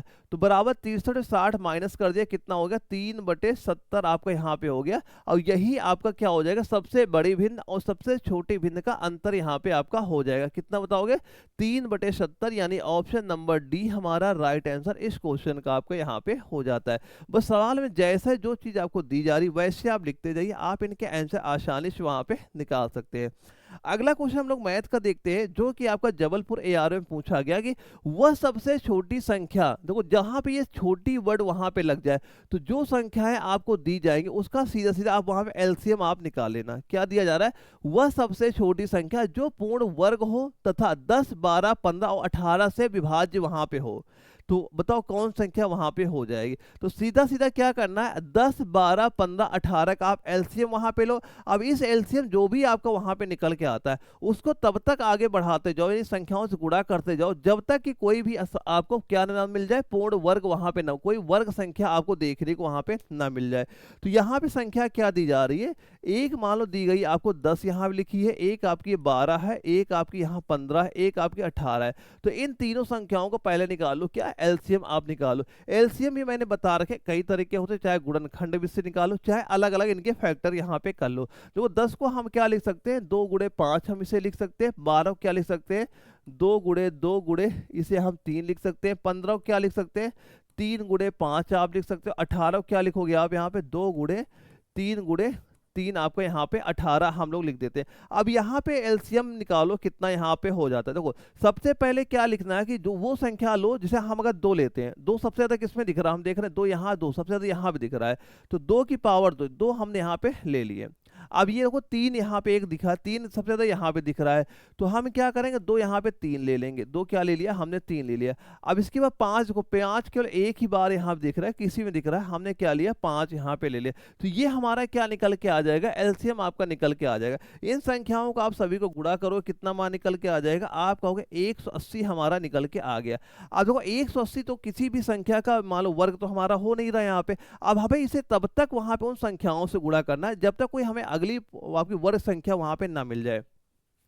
जैसे ये बताओ 180 हम गुणे 1 कर दें, यहाँ पे 180 आप गुणे 2 कर दो, 180 गुणे यहाँ पे आपने 3 कर दिया, 180 गुणे आपने यहाँ पे 4 कर, कितना निकल के आ रहा है, ये तो मान लो 180 हमारा यहाँ पे हो गया। ये हो जाएगा 360 आपका हो गया। ये आपका कितना हो गया, 540 मान लो यहाँ पे हो गया। ये कितना हो गया, 720 आपका यहाँ पे हो गया। अब 180 और गुणे 5 यहाँ पे हम करेंगे, कितना जाएगा, 18 76 54 54 बता 58 90, ये हो गया हमारा 90, 900 यहाँ पे हो गया। और 900 हमें पता है क्या होता है, एक संख्या का वर्ग यहाँ पे हो जाता है। ये किसका वर्ग होता है, आप कहोगे 30 का ही तो वर्ग हमारा होता है। तो वो संख्या हमारी कौन सी निकल के आ जाएगी, आप कह दोगे वो हो गई 900। ऑप्शन बी आपका राइट आंसर यहाँ पे हो जाता है। यानी सीधा सीधा आपको क्या निकालना है, उसका आपको निकालना एलसीएम निकालना है। अब एलसीएम का तब तक वहां पे गुणा करना है जब तक हमारी अगली संख्या वर्ग यहाँ पे आपको ना मिल जाए। जैसे आपको कोई संख्या वर्ग यहाँ मिलती है वही आपका राइट आंसर उस क्वेश्चन का सीधा सीधा यहाँ पे देखने को मिल जाएगा। और जबलपुर एआरओ में सीधे सीधे क्वेश्चन हमारा ये आपका पूछा गया था। अगले क्वेश्चन की हम लोग बात करें, क्या हमारा दिया जा रहा है, 30 - 300 का 20% का 40% किसके बराबर यहाँ पे होता है। तो यहाँ पे सबसे पहले हम लोग क्या सॉल्व करते हैं, ब्रैकेट को आप यहाँ सॉल्व करो, क्योंकि आपका अलवर एआरओ में क्वेश्चन यहाँ पूछा गया था। तो यहाँ पे हमने सॉल्व किया, 300 में आप 100 माइनस करोगे, कितना बचेगा, आप कहोगे माइनस का 200 हमारा बच रहा है। 200 का 20% को परसेंट हटाएंगे, 20/100 हो गया। ब्रैकेट खोल देंगे, आगे 40% लिखा, इसका सिंपल सा आपको 40% यहाँ पे निकाल लेना है। इसको सॉल्व करोगे आपका आंसर सीधा सीधा निकल के आ जाएगा। दो जीरो सीधे सीधे हमारे कट गए, ये दो जीरो हमारे कट गए यहाँ पे। यहाँ कितना, 2 दूना 4 हुआ और 4 चौ कितना हो गया, 16 आपका हो गया। अब माइनस आगे यहाँ पे आप लिख दोगे तो राइट आंसर कितना हो जाएगा, आप कहोगे -16 इसका राइट आंसर हो गया, यानी ऑप्शन नंबर सी इस क्वेश्चन का राइट आंसर यहाँ पे हो जाता है। मैथ बिल्कुल नॉर्मल आती है। अगर कैलकुलेशन आपको वहाँ पे आती है तो जो आप 15 क्वेश्चन मैथ के आते हैं सभी के आंसर आप आसानी से वहाँ पे दे सकते हैं। अगला क्वेश्चन क्या दिया जा रहा है, किसी मूलधन का 10% वार्षिक ब्याज दर से 2 वर्ष का साधारण ब्याज अगर 2000 हो तो उसका मूलधन बताइए कितना वहां पे आपका हो जाता है। मूलधन आपसे पूछा जा रहा है। देखो हमें एक फॉर्मूला पता है कि जो हमारा सिंपल इंटरेस्ट बराबर होता है मूलधन होता है गुणे दर होता है गुणे समय बटे 100, यहाँ से हमारा ये फार्मूला आपका यहाँ पे होता है। तो यहाँ पूछा क्या जा रहा है, हमसे मूलधन पूछा गया है, तो मूलधन बराबर क्या हो जाएगा, सिंपल इंटरेस्ट गुणे 100 बटे दर गुणे समय कर दोगे, इस पे सारी वैल्यू आप रख दो, आपका आंसर यहाँ पे निकल के आ जाएगा। तो यहाँ पे क्या दिया जा रहा है, साधारण ब्याज अगर हमें 2000 दिया गया है तो आप यहाँ पे सीधा 2000 रख दिया, गुणे यहाँ पे आपने 100 कर दिया। और यहाँ पे दर कितनी है आपके 10% है, और समय कितनी बात हो रही है आपके, समय की बात 2 वर्ष की यहाँ पे बात की जा रही है। तो यहाँ पे आप सीधा क्या किया, 2 जीरो, ये 0 0 हमने काट दिया, ये 2 से ये काटा, यहाँ पे आपका 100 हो गया, और 100 गुणे 100 करोगे कितना आ जाएगा, आप कहोगे आपका 10,000 यहाँ पे होगा, कितना हो गया 10,000 आपका हो गया। अब यही 10,000 हमारा क्या हो जाएगा, मूलधन आपका हो जाता है। तो रांची एआरएम जो ये क्वेश्चन पूछा गया था वहां पे राइट आंसर क्या था, ऑप्शन नंबर बी इस क्वेश्चन का राइट आंसर आपका वहां पे सीधे सीधे वहां पे दिया गया था। अब ये बताओ 1 डेसीग्राम में कितने ग्राम वहां पे होते हैं, तो 1 डेसीग्राम में कितने ग्राम हो जाएंगे आपको सीधा सीधा पता होना चाहिए, ऑप्शन नंबर बी आपका राइट आंसर यहाँ पे हो जाएगा। 1 डेसीग्राम में कितने ग्राम होते हैं, अल्मोड़ा एआरओ में जब क्वेश्चन पूछा गया तो आप कहोगे 1/10 ग्राम यहाँ पे हो जाते हैं, क्योंकि हमें क्या पता है, देखो 1 किलोग्राम में कितने ग्राम होते हैं, आप कहोगे 1000 ग्राम यहाँ पे हो जाते हैं। और 1 ग्राम में क्या कहोगे, 1 ग्राम में आपका 100 सेंटीग्राम, क्या कर दोगे 100 सेंटीग्राम यहाँ पे हो जाएंगे, यहाँ पे नोट कर लेना 100 सेंटीग्राम। अगर इनका अगर पूछ लिया जाता है, अगर कभी आपसे ये पूछा जाए 1 ग्राम में, एक ये भी नोट कर लेना 1000 मिलीग्राम भी आपके यहाँ पे होते हैं। तो कोई भी वैल्यू आपसे पूछी जाए आप सभी के आंसर दे लोगे कि 1 ग्राम में कितने ग्राम है, 1 ग्राम में कितने सेंटीग्राम है, 1 ग्राम में कितने मिलीग्राम है। तो कोई भी चीज पूछे आप उसके आंसर वहां पे दे लोगे। अगर ये क्वेश्चन आपका पूछा गया है तो ये भी चीजें आपसे एग्जाम में वहां पूछी जा सकती हैं। अगले क्वेश्चन की बात करें, क्या दिया जा रहा है कि राजू ने एक कॉपी 12 रुपए में खरीदी तो 1 दर्जन कॉपियां कितने में खरीदेगा। अगर एक कॉपी कितने की 12 रुपए की है तो 1 दर्जन में कितनी कॉपियां होती है, हम कहते हैं 12 कॉपियां होती है। तो 12, एक अगर कॉपी 12 रुपए की है तो 12 कॉपी कितनी हो जाएगी, 12 गुणे 12 कर दो कितना आ जाएगा 144 यहाँ पे निकल के आ जाएगा। तो सीधा सीधा क्या कह दोगे, ऑप्शन नंबर बी इसका राइट आंसर यहाँ पे हो जाएगा। एक कॉपी 12 रुपए की है तो 1 दर्जन यानी 1 दर्जन 12 कॉपियां होती है, 12 कॉपी का रेट क्या हो जाएगा 12 गुणे 12 कर दोगे, वो आपकी वैल्यू कितने निकल के आ जाएगी 144 हमारी निकल के वहां पे आ जाती है। अब बताओ गणित के प्रथम टेस्ट में कुल 25 अंकों में से एक विद्यार्थी ने 18 अंक प्राप्त किए, जबकि दूसरे टेस्ट के उतने ही पूर्णांक में 22 अंक वहां प्राप्त किए, तो दूसरे टेस्ट में उसने कितने परसेंटेज अधिक अंक वहां प्राप्त किए। देखो 25 का पेपर यहाँ पे हो रहा है, तो 25 के 2 पेपर वहां पे हुए, कुल कितना पेपर हो गया आपने कहा 50 नंबर का हमारा ये पेपर आपका हो गया। अब यहाँ पे एक में उसने अगर 18 नंबर पा रहा था, एक में आपका 22 नंबर पा रहा है, दोनों का डिफरेंट कितना हो रहा है, आप कह रहे हो 4 रुपए का आपका डिफरेंट, 4 अंकों का आपका डिफरेंट यहाँ पे हो गया। तो अगर 50 में 4 का अंक का डिफरेंट वहां पे हो रहा है और परसेंटेज हमसे पूछा गया, परसेंटेज लिए क्या किया आपने 100 से यहाँ पे गुणा कर दिया, 50 काटा 2 बार काटा, 4 दूनी कितना हो गया, आप कहोगे 8% अधिक अंक वहां पे प्राप्त करेगा। तो सीधा सीधा आपका राइट आंसर क्या हो जाएगा, यहाँ पे ऑप्शन नंबर बी पे आपको यहाँ पे टिक कर देना है, आपका राइट आंसर ये यहाँ पे हो जाएगा। अब वैसे ही हम अगला क्वेश्चन देखते हैं मैथ का, उसमें क्या चीज हमें दी जा रही है, यदि किसी पूर्ण संख्या के तुगने में 20 जोड़ा जाए तो वह 98 हो जाती, वो संख्या बताओ। यदि किसी पूर्ण संख्या में हम 20 वहां जोड़ा जाए तो वो 98 हो गया। हमने कहा वो संख्या हमारी मान लो x यहाँ पे हो गई। अब इस x का मान लो कितना हुआ, 3 गुना 3x हो गया। अब इसमें कितना जोड़ा गया, 20 हम जोड़ रहे हैं तो कितना हमें मिल रहा है, 98 हमें मिल रहा है। तो हमसे पूछा जा रहा है वह संख्या, यानी x का मान हमसे पूछा जा रहा है। तो यहाँ पे 20 माइनस करो कितना हो जाएगा, ये 20 इधर आ जाएगा माइनस में हो जाएगा, यहाँ पे सीधा सीधा 8 हुआ। अब यहाँ पे 2 इसमें माइनस हो जाएगा, कितना हो जाएगा, आप कहोगे 7 यहाँ पे हो गया। बराबर कितना है 3x यहाँ पे दिया जा रहा है। x बराबर यहाँ पे कितना हो जाएगा, आप कहोगे 78/3 हो जाएगा। 3 दूना 6 तिछंग 18 कितना हो गया, आपने कहा x का मान हमारा 26 आ गया। अब यही हमारी संख्या भी आपकी हो जाती, जो कि आपका अल्मोड़ा ARO में क्वेश्चन आया था आर्मी GD के एग्जाम में। तो आपने कहा ऑप्शन नंबर सी हमारा राइट आंसर इस क्वेश्चन का आपका बिल्कुल वहां पे हो जाता है। वहीं पे अगला क्वेश्चन अगर हम लोग देखें, एक वृत्ताकार घेरे के चारों ओर अगर आपका 88 सेंटीमीटर लंबा तार लपेटा जा सकता है, इस तार से कितने वर्ग सेंटीमीटर वाला क्षेत्र को घेरा जा सकता है। देखो बात क्या हो रही है, वृत्त की बात हो रही है। देखो हमें पता है वृत्त का क्षेत्रफल क्या होता है, पाई आर स्क्वायर यहाँ पे होता है। तो इसका हम तभी क्षेत्रफल निकाल सकते हैं जब हमें क्या पता हो, त्रिज्या हमें पता हो। तो त्रिज्या हम लोग कैसे निकालेंगे, तो पहले क्या दिया था, घेरे के चारों 88 सेंटीमीटर लंबा तार लपेटा गया। अगर घेरे के चारों तो लंबा तार लपेटा गया है तो मतलब क्या हुआ, परिधि हमें दी जा रही है। परिधि कितनी हमें दी गई, यानी 2 पाई आर बराबर हमें कितना दिया गया, ये आपका 88 दिया गया है। तो यहाँ पे आर का मान यहाँ से हम निकालेंगे, आर बराबर क्या हो जाएगा 88, और पाई का मान क्या होता है 22/7 होता है। पाई इसके नीचे यहाँ पे आ जाएगा, यहाँ लिखोगे 22, और जो 7 आपका आएगा हमने ऊपर यहाँ पे लिख दिया। अब यहाँ पे क्या हो जाएगा, गुणे आपका 2 हो गया। 22 से काटा कितनी बार गया, 4 बार गया। 2 से काटा ये 2 हुआ है, 7 दून 14। तो हमें त्रिज्या क्या मिल गई, आपने कहा 14, तो हमें त्रिज्या यहाँ पे मिल गई। अब क्या निकालेंगे हम, जो हमें त्रिज्या यहाँ मिल गई तो हम उसका क्षेत्रफल यहाँ पे निकाल सकते हैं। क्षेत्रफल क्या हो जाएगा, पाई आर स्क्वायर 22/7, आर का मान क्या हो जाएगा 14 गुणे 14 हमारा यहाँ पे हो जाएगा। 7 से काटा 7 दूना 14 हुआ, 14 दूना 28 हुआ, 28 गुणे 22 करो कितना आ जाएगा 616 आपका निकल के आ जाएगा। तो आप क्या कह दोगे, उसका क्षेत्रफल कितना हो जाएगा 616 हमारा हो गया। ऑप्शन नंबर ए आपका राइट आंसर सीधा सीधा हो जाएगा, जो कि जबलपुर ARO में आर्मी GD के एग्जाम में ये क्वेश्चन हमारा वहां पूछा गया था। ऐसा सेम क्वेश्चन आपके पेपर में भी वहां पूछे जाएंगे, जो आपका 2026 में पेपर वहां पे लगने वाला है। तो अगर आप ऐसे क्वेश्चन की प्रैक्टिस कर रहे हो तो जब भी आपका एग्जाम वहां पे लगेगा, इसके बाहर कोई क्वेश्चन नहीं जाएंगे, लेकिन ऐसे क्वेश्चन को तैयार बिल्कुल वहां पे करते हुए चलना है। अगले क्वेश्चन की हम लोग बात करें, क्या दिया जा रहा है, 5y भुजा वाले घन का आयतन। तो भाई हमें पता है घन का आयतन क्या होता है, भुजा क्यूब वहां पे होता है। तो घन का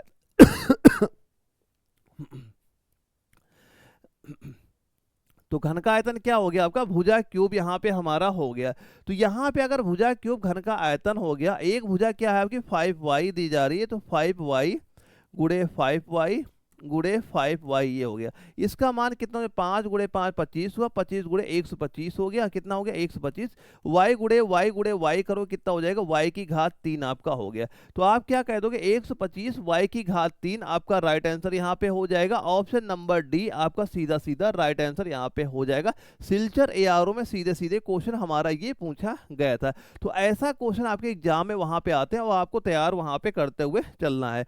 एक क्वेश्चन पूछा गया कि एक गोदाम की विमाएं क्रमशः 20 मीटर 25 मीटर 10 मीटर है, और इनमें से 2 मीटर 1.25 मीटर और 1 मीटर वाले कितने बक्से रखे वहां पे जा सकते हैं, कितने बक्से वहां पे रखे जा सकते हैं। तो सीधा सीधा कैसे सॉल्व करोगे कि जो आपका पहले जो सबसे बड़ी भुजा है उसको आप निकाल लो, उसका आयतन क्या वहां पे हो जाएगा, और इसके बाद जो आपके 2 मीटर है, एक 1.25 मीटर है, 1 मीटर है, इस जो आपका एक बक्से का आकार है, यानी आपको पहले निकालना जो आपका गोदाम हो गया, गोदाम का कुल आयतन कितना वहां पे है। अब इसके बाद एक बक्से का आयतन वहां पे निकाल लेना है, और बक्से के आयतन से आपको सीधा भाग वहां पे कर देना, आपको ये निकल के आ जाए कुल कितने बक्से वहां पे रखे जा सकते हैं।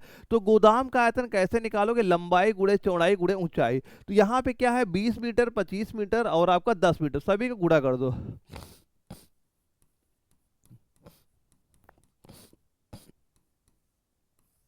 अब इसके बाद क्या करोगे, एक जो बक्से का आयतन क्या है 2 मीटर 1.25 मीटर 1 मीटर, इससे क्या कर दो भाग यहाँ पे कर दो।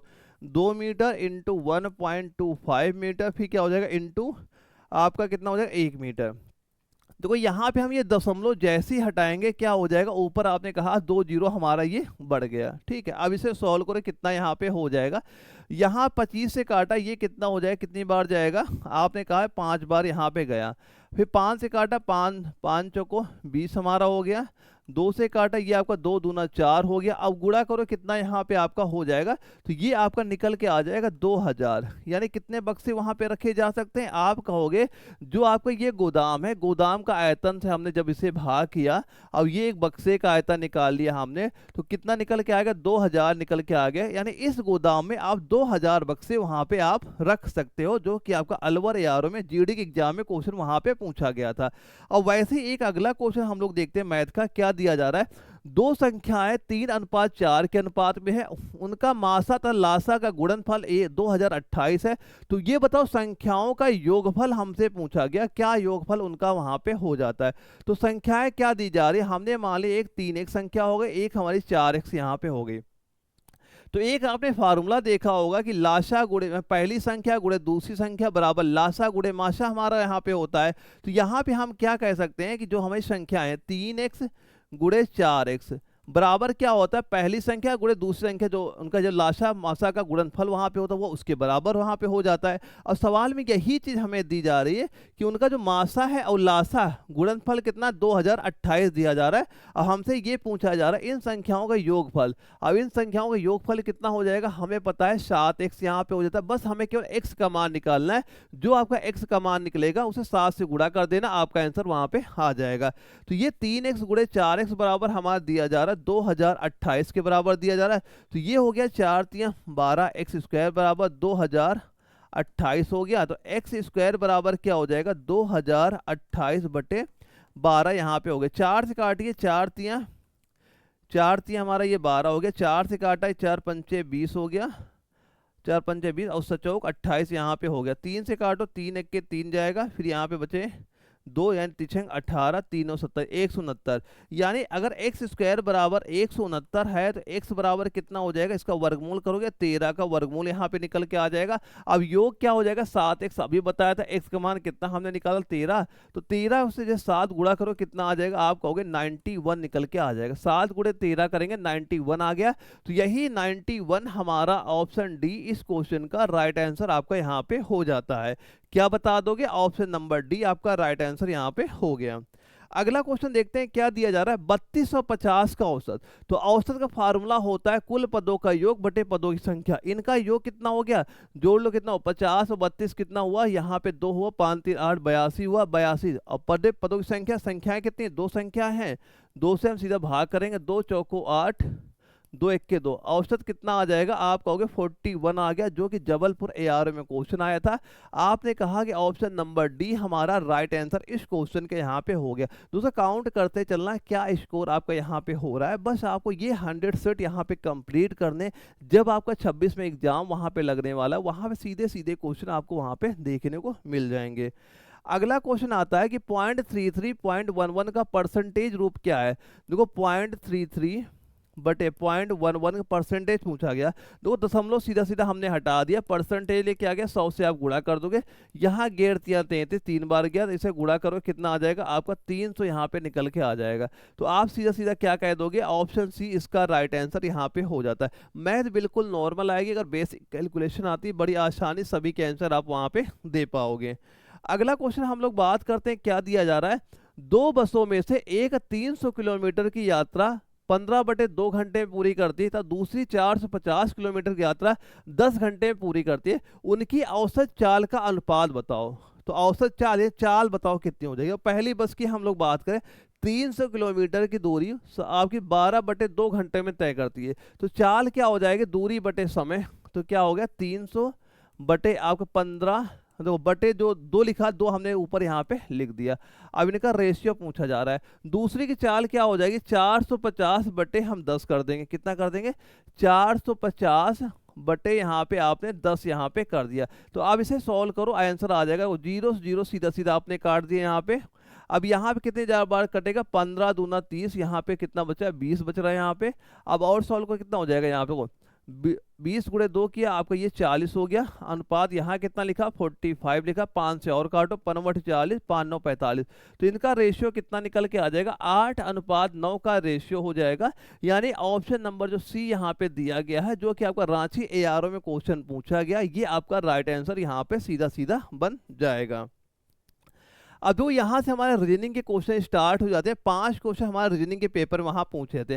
पहला क्वेश्चन दिया जा रहा है, यदि MILLION मिलियन को आपको ये लिखा जाता है, तो हमें ये बताओ उसी कूट भाषा में HILTON को कैसे हम लोग यहाँ पे लिखेंगे। देखो सवाल में क्या है, देखो पहले 2 वर्ड लिखे MI में देख रहे हैं कि ये केवल आगे पीछे अक्षर वहाँ बदल दिए गए, यानी कि जो I पहले लिख दिया गया, M इसके बाद में। तो यहाँ भी यही सेम होगा कि पहले I हो जाएगा फिर H होगा। देखो पहले I किस में दिया जा रहा है, इसमें है, इसमें है, इसमें है। तो ये तो 2 हमारे आंसर हो ही नहीं सकते। तो चलो 2 और बचे हमारे, इनको हमें और चेक करना। अब देखो हम अगर लास्ट डिजिट पे वहाँ पे आ जाते, यहाँ पे हम देख रहे हैं जो N है, N यहाँ पे कहाँ पे आ गया, देखो जो यहाँ पे MILLION है, N है, ये N आपका सेम वैसे लिखा हुआ है। तो यहाँ पे जो लास्ट अक्षर रहा होगा ये भी बिल्कुल सेम ही हमारा हो जाएगा। तो ये बिल्कुल सेम, केवल हमें इसी में यहाँ दिख रहा है क्योंकि ये आपका चेंज हो गया। तो यहाँ पे आप क्या कह दोगे, ऑप्शन नंबर जो ए यहाँ पे है, ये आपका राइट आंसर यहाँ पे बन जाएगा।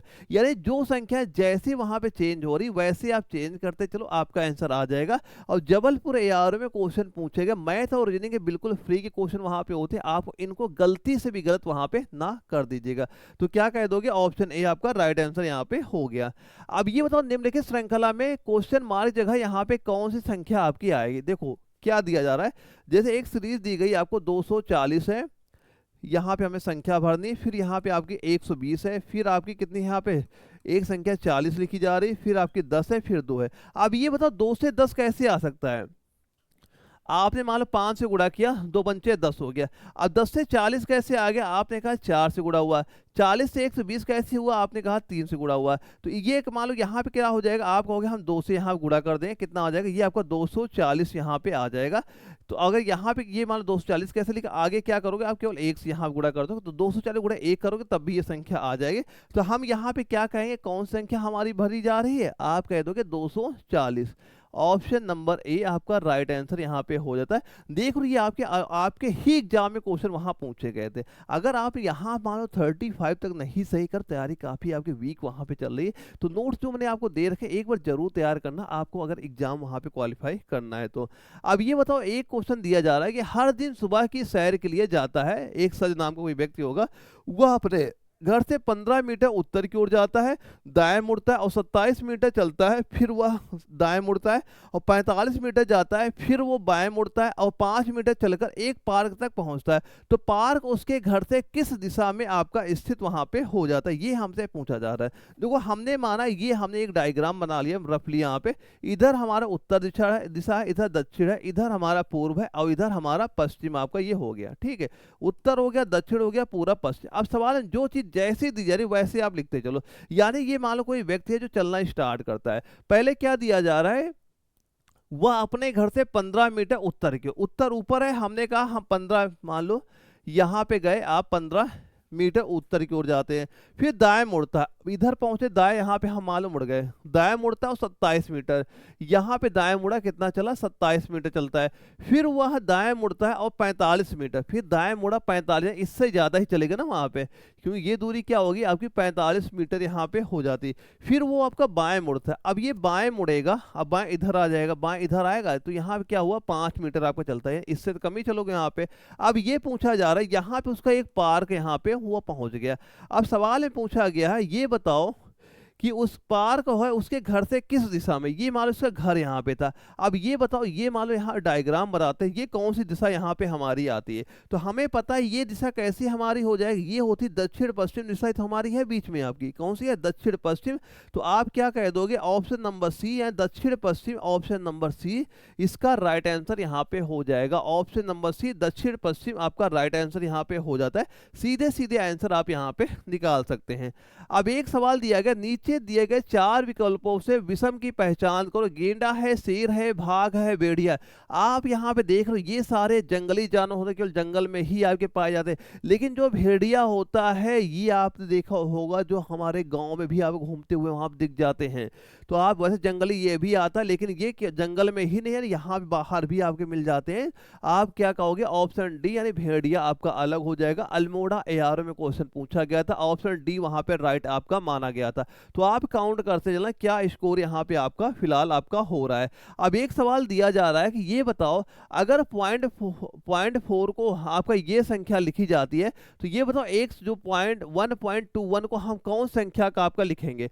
तो आप देख रहे हो कि जैसे यहाँ पे 1.1 लिखा, अगर आप इसका वर्ग कर दो कितना आता है? तो 11 का वर्ग क्या होता है यहाँ पे? 121 यहाँ पे होता है। अब 1.1 गुणे 1.1 2 अंक के बाद आप दशमलव का, तो ये आपका हो जाता है। यही चीज तो हमें यहाँ पे देख रहे हैं आप दी जा रही है। तो आप क्या कह दोगे? ऑप्शन नंबर बी इसका राइट आंसर हो जाता है, जो कि आपका अलवर एआरओ में क्वेश्चन जीडी के एग्जाम में सीधा सीधा वहां पूछा गया था। तो दोस्तों यहाँ पे हमारा पूरा सेट ये कंप्लीट हो जाता है। तो आप ये बताना कमेंट बॉक्स में क्या स्कोर आपका यहाँ पे हुआ है। और दोस्तों जो आपके कंप्लीट नोट्स यहाँ पे आपके एप्लीकेशन वहां पे अपलोड कर दिए, एक बार नोट्स जरूर तैयार कर लेना एग्जाम के पहले। और जो ये 100 सेट में यहाँ पे कराने वाला यार, जितने भी आपके एग्जाम अभी तक वहां पे हुए उनमें जितने भी क्वेश्चन वहां पूछेंगे सारे मैं आपको वहां पे करा दूंगा। लेकिन एग्जाम पहले ये चीज एक बार जरूर तैयार करके जाना, अगर आपको इसी साल अपना एग्जाम वहां पे क्लियर करना है तो। और किसी बच्चे को अगर वहां पे डाउट भी वहां पे होता है, आप हमें कमेंट बॉक्स में बता सकते हैं। जो भी आपका डाउट होगा वो मैं आपका बिल्कुल वहां पे क्लियर करा दूंगा।